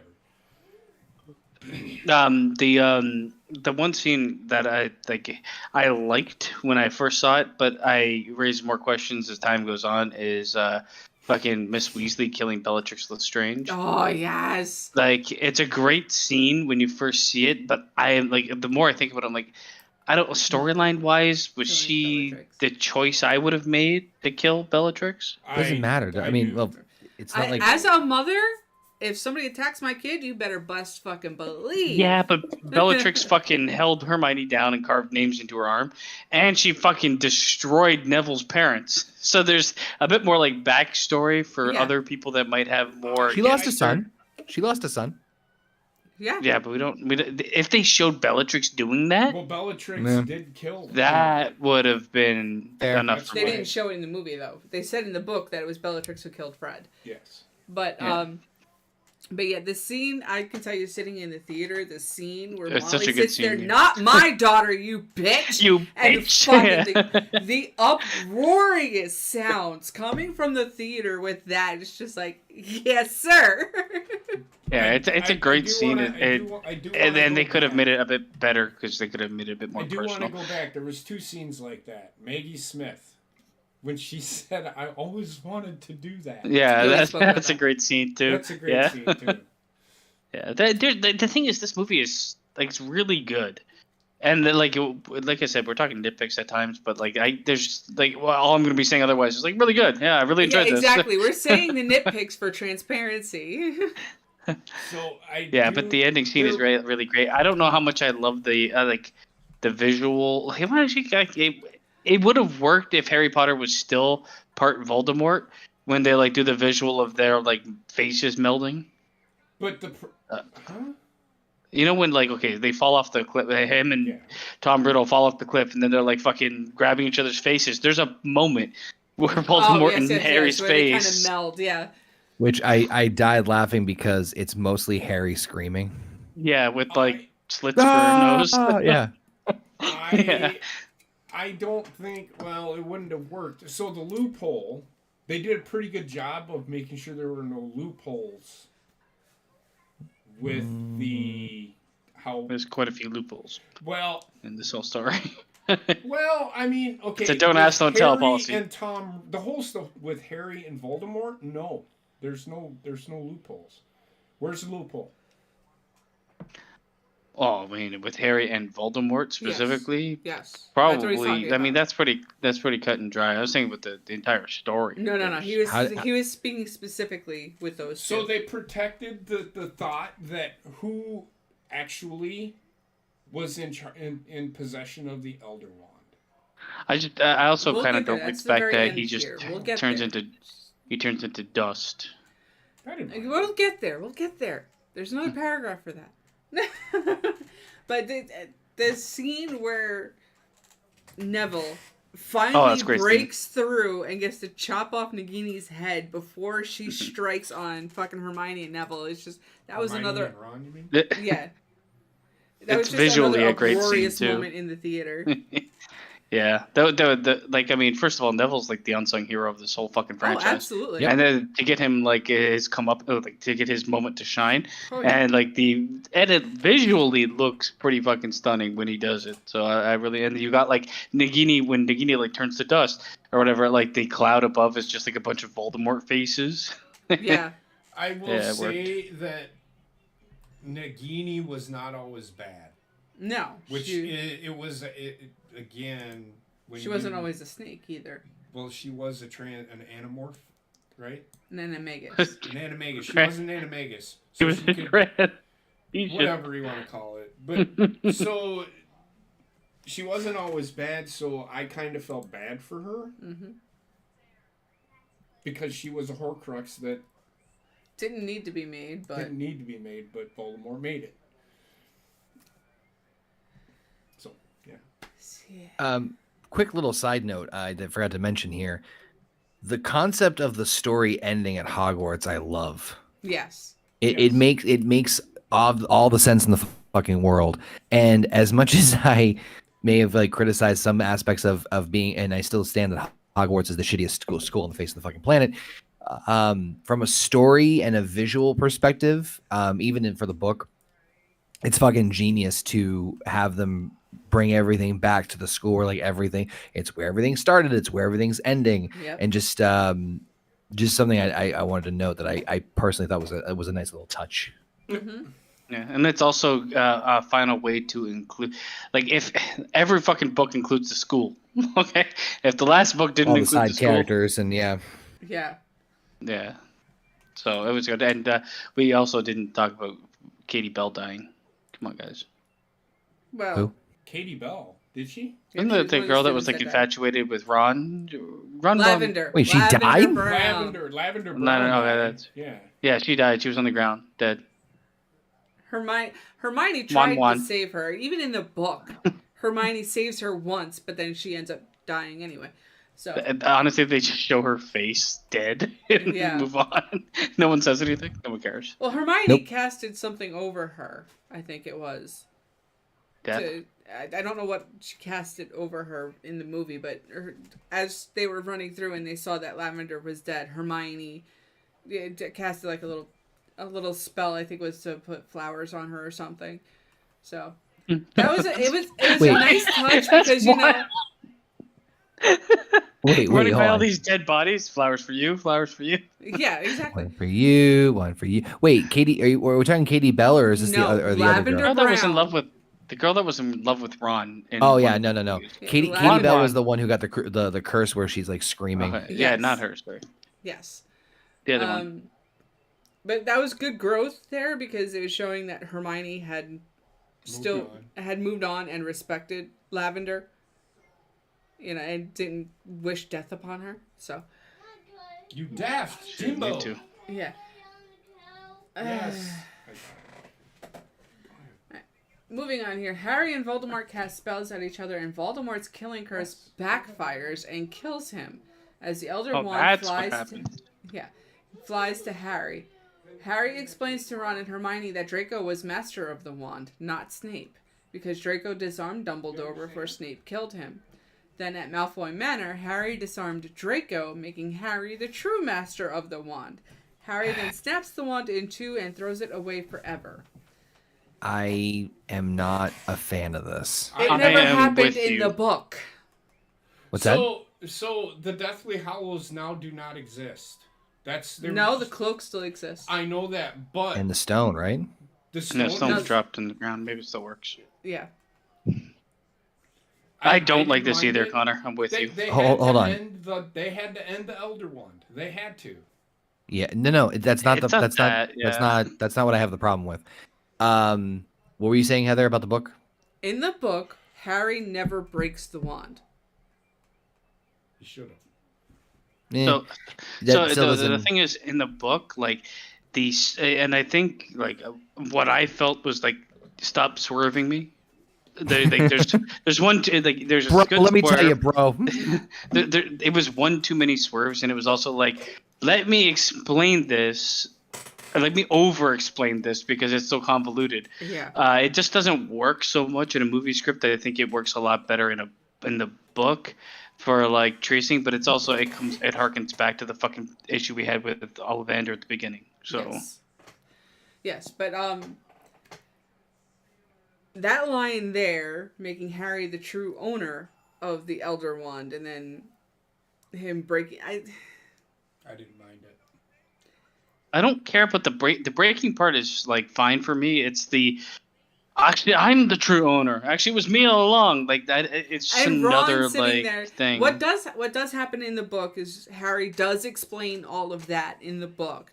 And then Ron sits there, and as he does on the bridge, sits there and, oh, well, what are you going to do with it? And Hermione smacks him, like, the fuck are But you also, thinking? like, yeah. I mean, how the fuck? Like, So I just don't be know. okay. The fucking Elder Wand is never in fucking Malfoy's possession, yet he's still the owner of it. It's just like, Yep. Yeah, it's the because way he that they disarmed- like try to connect the dots where it's not like visually represented. It's more like, Yes. let me now tell you what happened that I kind of hate.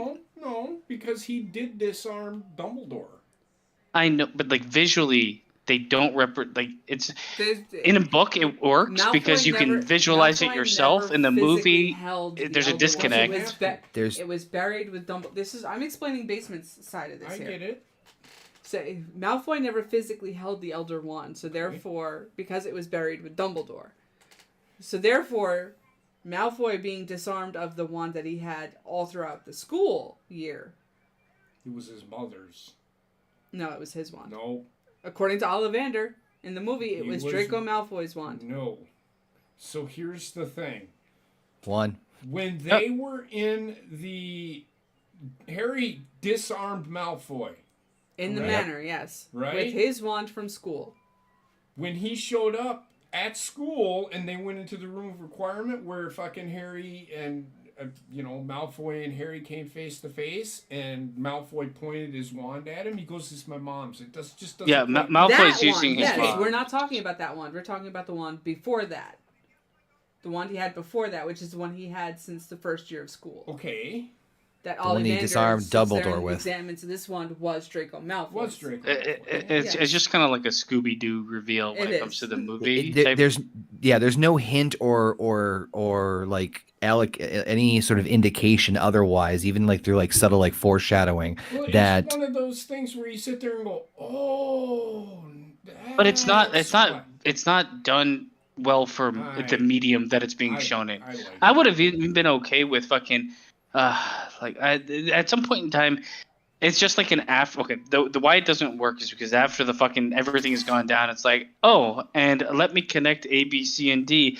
where the movie didn't really take the time to show a visual. You gotta All- show everything in a movie. You can't just fucking tell things. All they had to do is just one scene where Draco hands Voldemort the Elder Wand in some sort of ceremony, some bullshit. There's a Or weird. no, he picks it up maybe Yeah. after There's like on school grounds, and then Yep. like fucking it gets this like drops it or something. I don't know. All I know is when like when he all you need. first when he first disarmed Dumbledore, if he had went over and picked up the wand, the Elder Wand, yeah. Yep. and then Like, then that at having least is a holding the visual cue. wand and Dumbledore doing that speech of "You're not ready for this. You're still just a child," and blah blah blah blah, and then Snape comes in, and then Snape kills Dumbledore. Then it's literally 10 seconds. Tied together. But it's also like one of these things that I fucking get infuriated about with Harry Potter, where it's like the continuity doesn't exist. You can't all of a sudden in the last movie be like, oh, and the wand, once you get disarmed, that wand is yours now. Because it destroys the movies that happened beforehand. Well, not really, No. because throughout all of the movies, there is some talk of the wand lore behind it. People changing Snape's wands wand- because of being disarmed and whatnot. You know, Snape's wand would be Harry's. Could be Expelliarmus is him in the third movie. Azkaban, yes. Yeah, it's like it's just like it's not. I'm not against the idea. I think there needs to be a bit more fleshing out of it, because it's like they introduce it like if you get disarmed, you lose like ownership. But that Really? shouldn't be the I case. don't It should know be if he like a bit disarmed more him. in depth than that. And really, at the end of the day, what did it Sense. really matter too much? Well, I mean, in the Elder Wand's case, it's the whole reason he died. Voldemort. JP actually Is he- brings up a good point. In Prisoner of Azkaban, when Harry casts Expelliarmus, Snape actually never loses grip of his wand. So he was not actually disarmed. All I remember, he got sent like 50 feet into Yes, a wall. he got thrown from Expelliarmus, but he held on to his wand. Yeah. He I was could never not actually tell, disarmed yeah. of his wand. He did the Expelliarmus to his body, not the wand, like Draco did. Fucking yeet.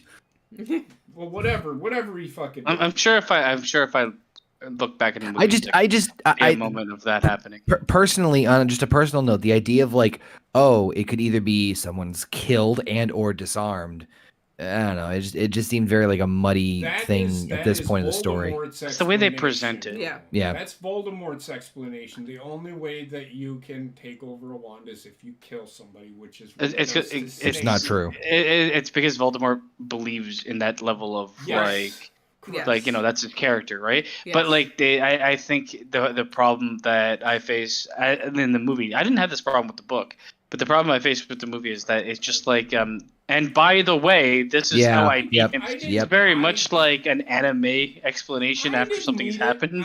That just doesn't Who work. wants that wand anyway? It looks like fucking anal beads. I didn't. I need know. it. I didn't like the way it looked either. I didn't need Nah. the explanation. I got it. I liked it. Didn't bother Yeah. me one bit. No, I It did. just seemed unnecessary.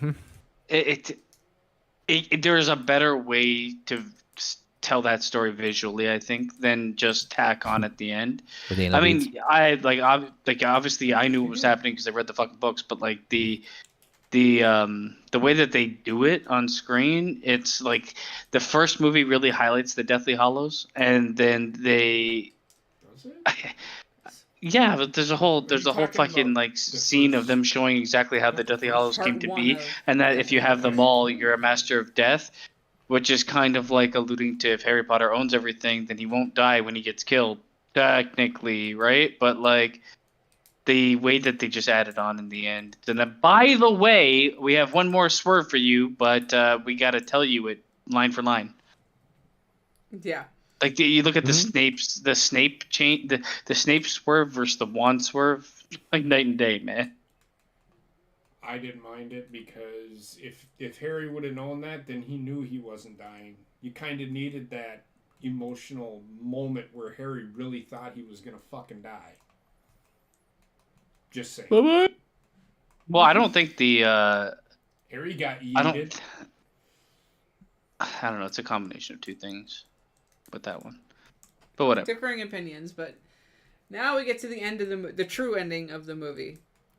19 years later, Harry and Ginny are now parents and are guiding Albus Severus Potter and their other children into platform 9 3/4. When Albus is nervous about being sorted into Slytherin, Harry reveals to him that the sorting hat will take your opinion into account.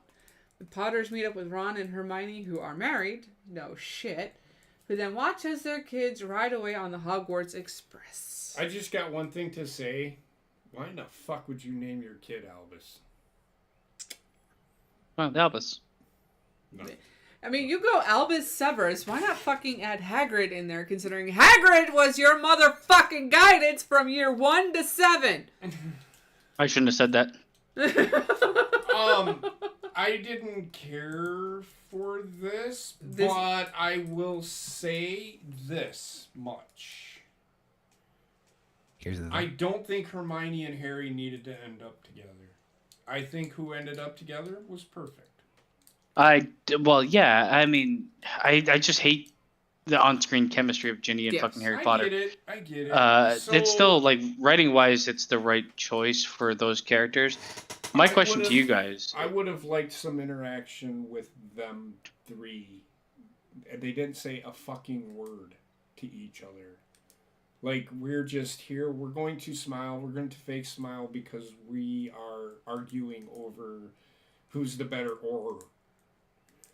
I honestly, like, the way that the book ended, I would have preferred the movie to not follow suit. Yeah. And the main reason for me is, like, the movie franchise and what you do with that property moving forward, I would have left open a bit more.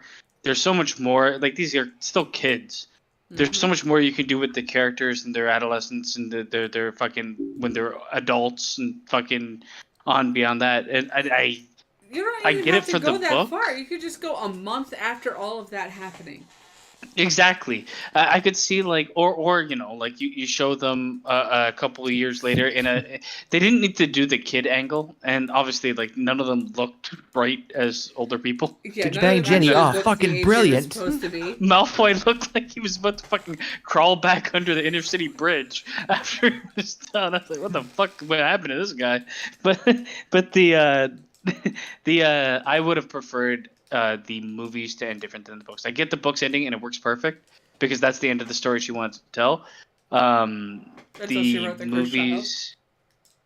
movies didn't really need to go that far in the future. No, they didn't. And in my opinion, this is one of the weakest endings for any of the Harry Potter series. I will say a little Easter egg. With Voldemort gone, you notice Harry Potter's scar is also disappearing. Mm-hmm. It's because he's not a Horcrux. Well, it's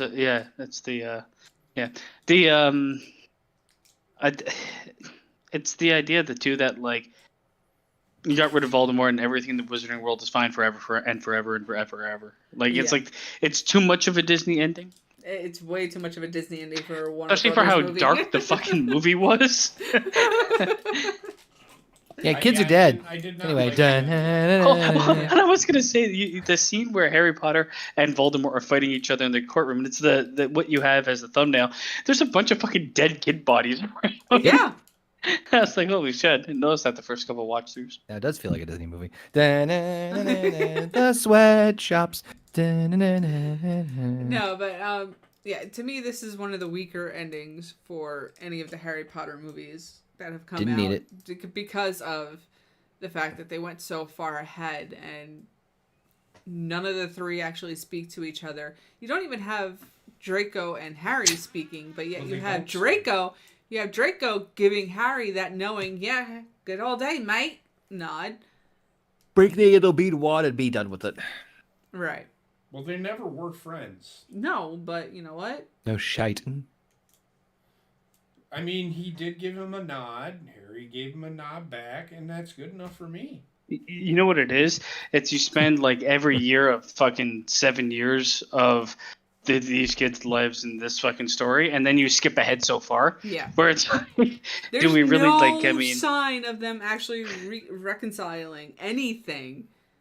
So Yeah. they shouldn't even be giving each other that knowing smile with a nod on the train station. They Hey, should just both Malfoy. be like, Malfoy, your mum touched me.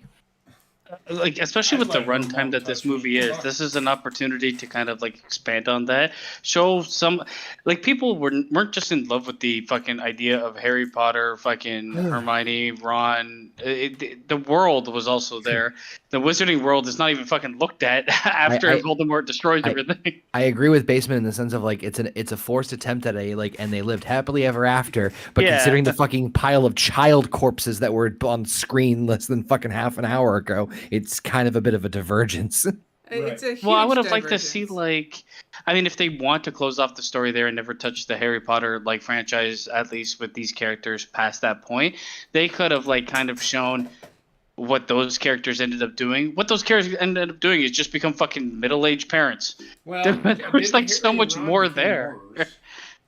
Yeah, but the movie doesn't say that. The movie doesn't say shit. Yeah, I know. They should have. That's what I agree. Yeah. All right. Now we are at the point of discussing the franchise as a whole. And I want to bring up the conversation of the Dursleys and their treatment of Harry through the years. Yeah. Yep. Learning now that he was indeed a Horcrux, it makes sense that they would be so vile towards him because of the fact that he was a Horcrux. And Horcruxes enhance what is inside of you by tenfold, even more at times. And when he is brought to their door, they didn't want him in the first place. Right. So, in hindsight, it makes all the sense in the world, right? All the pieces fall into place. But did they know They did not. he was the Horcrux? They did not. Nobody knew that he was the Horcrux, and by the time it got to the point that he was sending them off to go live somewhere else, which also in the book, Hermione sends her parents to Australia. She doesn't obliviate their memories. Fucking kid of the year. Oblivion. Yeah. But as they spend more time away from Harry and become more their normal selves, you have Dudley then shaking Harry's hand. Yeah, I think the scene that we talked about the last Never movie. happened in my fucking movie. In the last movie, it never happened. Yeah. Idiot. Um, It was just be worse. I think I wish they did it just a tad bit more with them in the last movie, a little bit more. But I think what you were saying about the mom saying like, you think you just lost a mother, I lost a sister. It's a constant reminder of the negative traits of Lily Potter in her eyes. Yes. To them, and that's why they treated him like shit for so long. Yeah, it does make all the sense in the world. I have a strong feeling that this is almost like a happy coincidence after having the entire thing written, where yes, you can look back and say that, and the only reason I kind of say that is because Harry also fucking spent a lot of time with Ron and Hermione, and how did like him being a Horcrux, how did that affect them? Right, like you know what I mean, like. Yeah. So I do feel like I feel like okay, if the argument is to be made like what if it's just over exaggerating what's in your heart, then yes, you could say like Ron becomes more courageous because that's like the part of him that he wants to be, and Hermione becomes more book smart or whatever because that's the part she wants to be. But I think the idea of Horcruxes was more like it corrupts over time. And it's like negative emotions it amplifies. It takes the negative inside of you and enhances it, yes. So, I mean... Which we saw with Ron while he was wearing the locket. He became more jealous and more suspicious of Ron and Hermione. So when they were younger... Harry and Hermione? Harry and Hermione, whatever. Which when they were younger, they didn't have that connection with each other. They were just meeting and they were just simple, innocent children. I do feel like, yes, they're like, it's... I don't think like it, I personally don't think it was like written that way, but it works very well. Being put into the writing, like has him being a Horcrux and living with them for 10 or 11 years, however old he was. I think 11, right? Before he goes to Hogwarts. Yep. Yes. Yeah, so 11 years, and as a kid of that age, you're kind of trapped or confined within the four walls of the house. Where Ron and Hermione are, yes, they're around him a lot, but they're also around everybody else. They're not like stuck They hip do to get hip. separated from Yeah. him quite a bit. Yeah. But it's not like there's no inkling of of him negatively impacting other people he hangs out with for a while. So I think it's like a very good coincidence. But I don't think it was like a planned writing thing. That's where I stand. Okay. So it is very interesting. But it's a Horcrux, Aaron. A Horcrux. You're a Horcrux. Hey, such a whore. Right, so On crutches. final thoughts on the series as a whole, and rating for this movie, and then possibly rating for the whole series. We'll start with Basement. Oh God. So this movie is again, it like brings everything to a close, and it almost does it really well, and I find it very hard to like hit it heavily for anything that it's like all of its misgivings, and a lot of the misgivings I think are done because they could have made it 2 hours and 45 minutes long, but at the same time, it's supposed to be part of one book that already had 2.5 hours. Yeah. So it's like, how long are you gonna fucking do this? As far as the movie goes, I think my highest rated one was Order of the Phoenix at 8.75. I think for me, I like in the end I'd put Order of the Phoenix 8.75. I'd put Prisoner of Azkaban like an 8.6, and then I'd put this. It's probably like an 8.6, 8.5. It's up there. It's like my third favorite movie. Connor. Though I can see anybody giving it like a fucking like storyline wise, it's definitely fucking. It's a 9 out of 10. It's just. There's a lot of but. And it's little nitpicky shit of like, hold the fuck up. Why would anybody trust these kids to be anywhere near fucking Gringotts after they fucking leveled the federal bank? Just shit like that. But I kind of echo a lot of what Basement said. So first off, this one does rank very highly for me because it does a serviceable job of wrapping things up in a somewhat neat way with anal bead wands aside, little frustrations. By the way, I did want to make a note too that like the way Voldemort died in the movie, I was not a huge fan of. I would have much rather preferred like, I think in the book like he becomes like human or he like transforms into human, or am I mistaken? It's been forever since I fucking read the books. God, I can't remember. Yeah. But anyway, the point is that I wasn't a huge fan of the way he disintegrated off of just like fucking Thanos. But anyway, movie ranks up. Yeah, movie ranks up there with me as far as Order of the Phoenix and Goblet of Fire. Those are my big ones. So that's definitely right up there with it. So I also give it around an 8 as well. There's a lot of like Snape's wrap up, Neville becoming the Bamf that he is, just things like that. I really did appreciate. As a franchise as a whole, it's been a while since I've seen most of these movies, and it's interesting to go back now that we're doing these like kind of round table-esque things for everything now, which I'm all in favor for, to see them now years later with like more of like, I don't want to say like analytical, but yeah, kind of like looking for and appreciating things that I didn't appreciate at the time, whether it be larger or smaller. And shit, man, some of these movies really fucking hold up to this day, even, magic aside, just the actual narration, the story, and the character stuff. So, good shit all around, despite the kids being fucking high school dropouts, have the worst fucking school in the name of the fucking planet. I give the franchise as a whole, if I had to give it like a number, I'd probably land around at 8.5. It's no Marvel. Even though I like it's something like if I added up all the fucking that was worth it right there for that look. It is better than Marvel. Oh, 100%. So much better than Marvel. But Marvel's too big. If you chop Marvel down to be the Infinity War shit as the end of it, Marvel would get like an 8 for me. So this is an 8.5. It's just like If you haven't watched Captain Marvel, if you watch Captain Marvel, it'll knock it down for you a couple more pegs.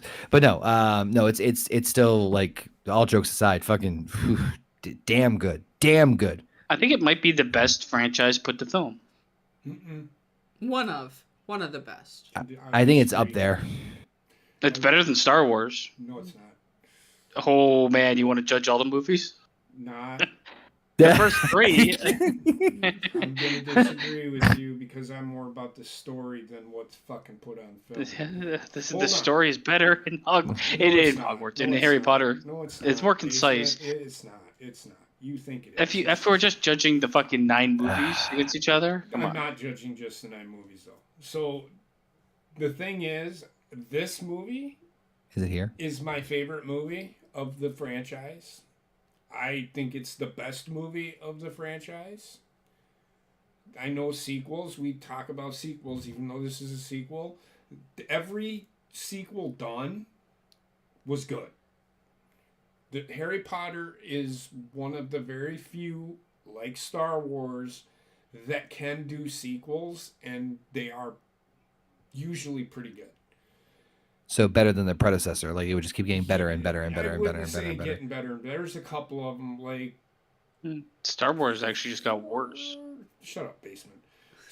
Well, I mean, are you going to argue that the first 3 weren't the best? Oh my god! Well, let's save it for the Star Wars roundtable next. Yeah. Jesus Christ.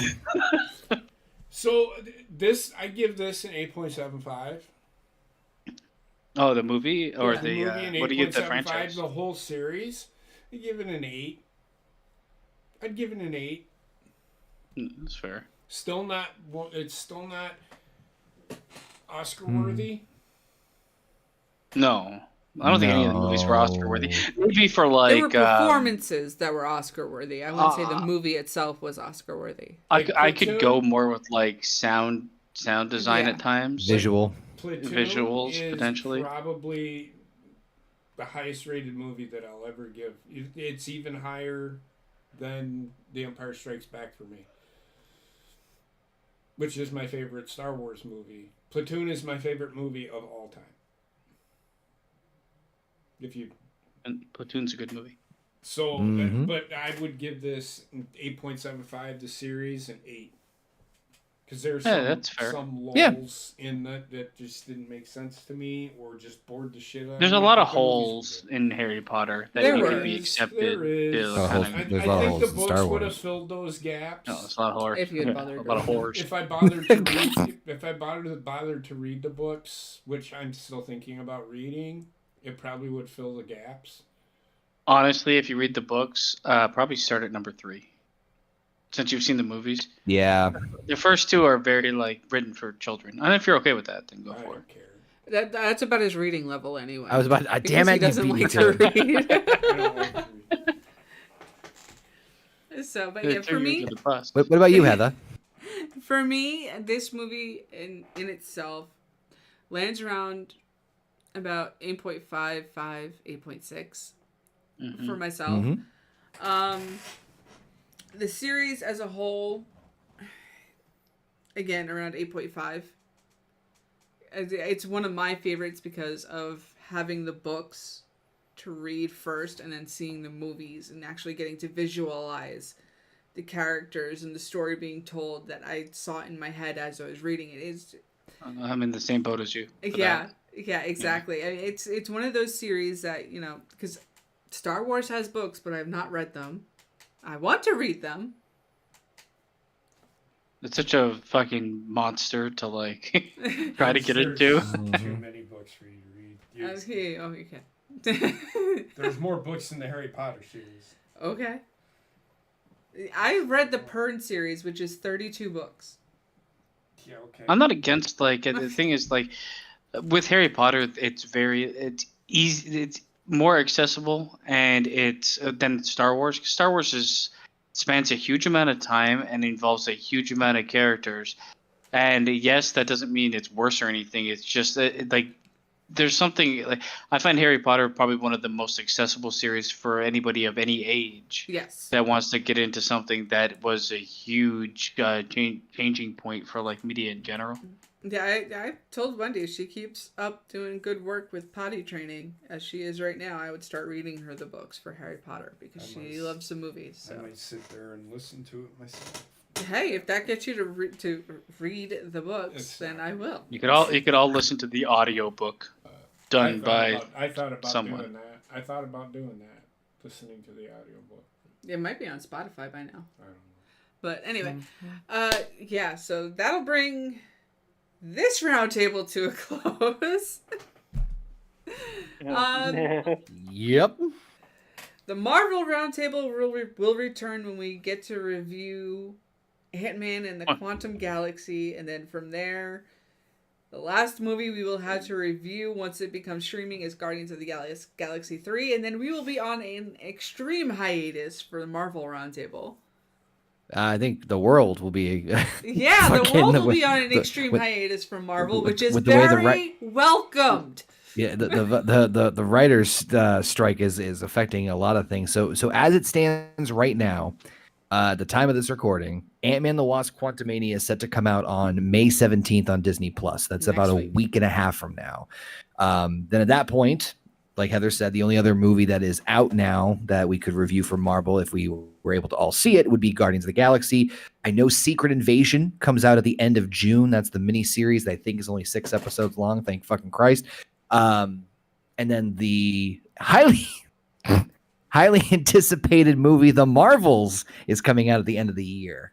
I have no idea if anything else is. I think Loki season 2 is also slated to come out this year, but there's a lot of things up in the air with Marvel between the writer stuff and also Marvel immensely slowing down on their content distribution in this year, which thank Christ. Yeah. So we will bring back the roundtable probably 1 or 2 more times before the end of the summer. Maybe 3 for Secret Invasion. I feel like there might be, and we can discuss this off air, but like we still have the Fantastic Beast triple threat. We still have those Marvel movies, and there's a couple other things that I'll tell you guys that we potentially could do. We'll talk about it off air. Yeah, there's obviously Star Wars. Yes, which would have to be moved away from Mondays. So it'll probably end up being on a Saturday for that roundtable because JP has work on Tuesdays. Yep.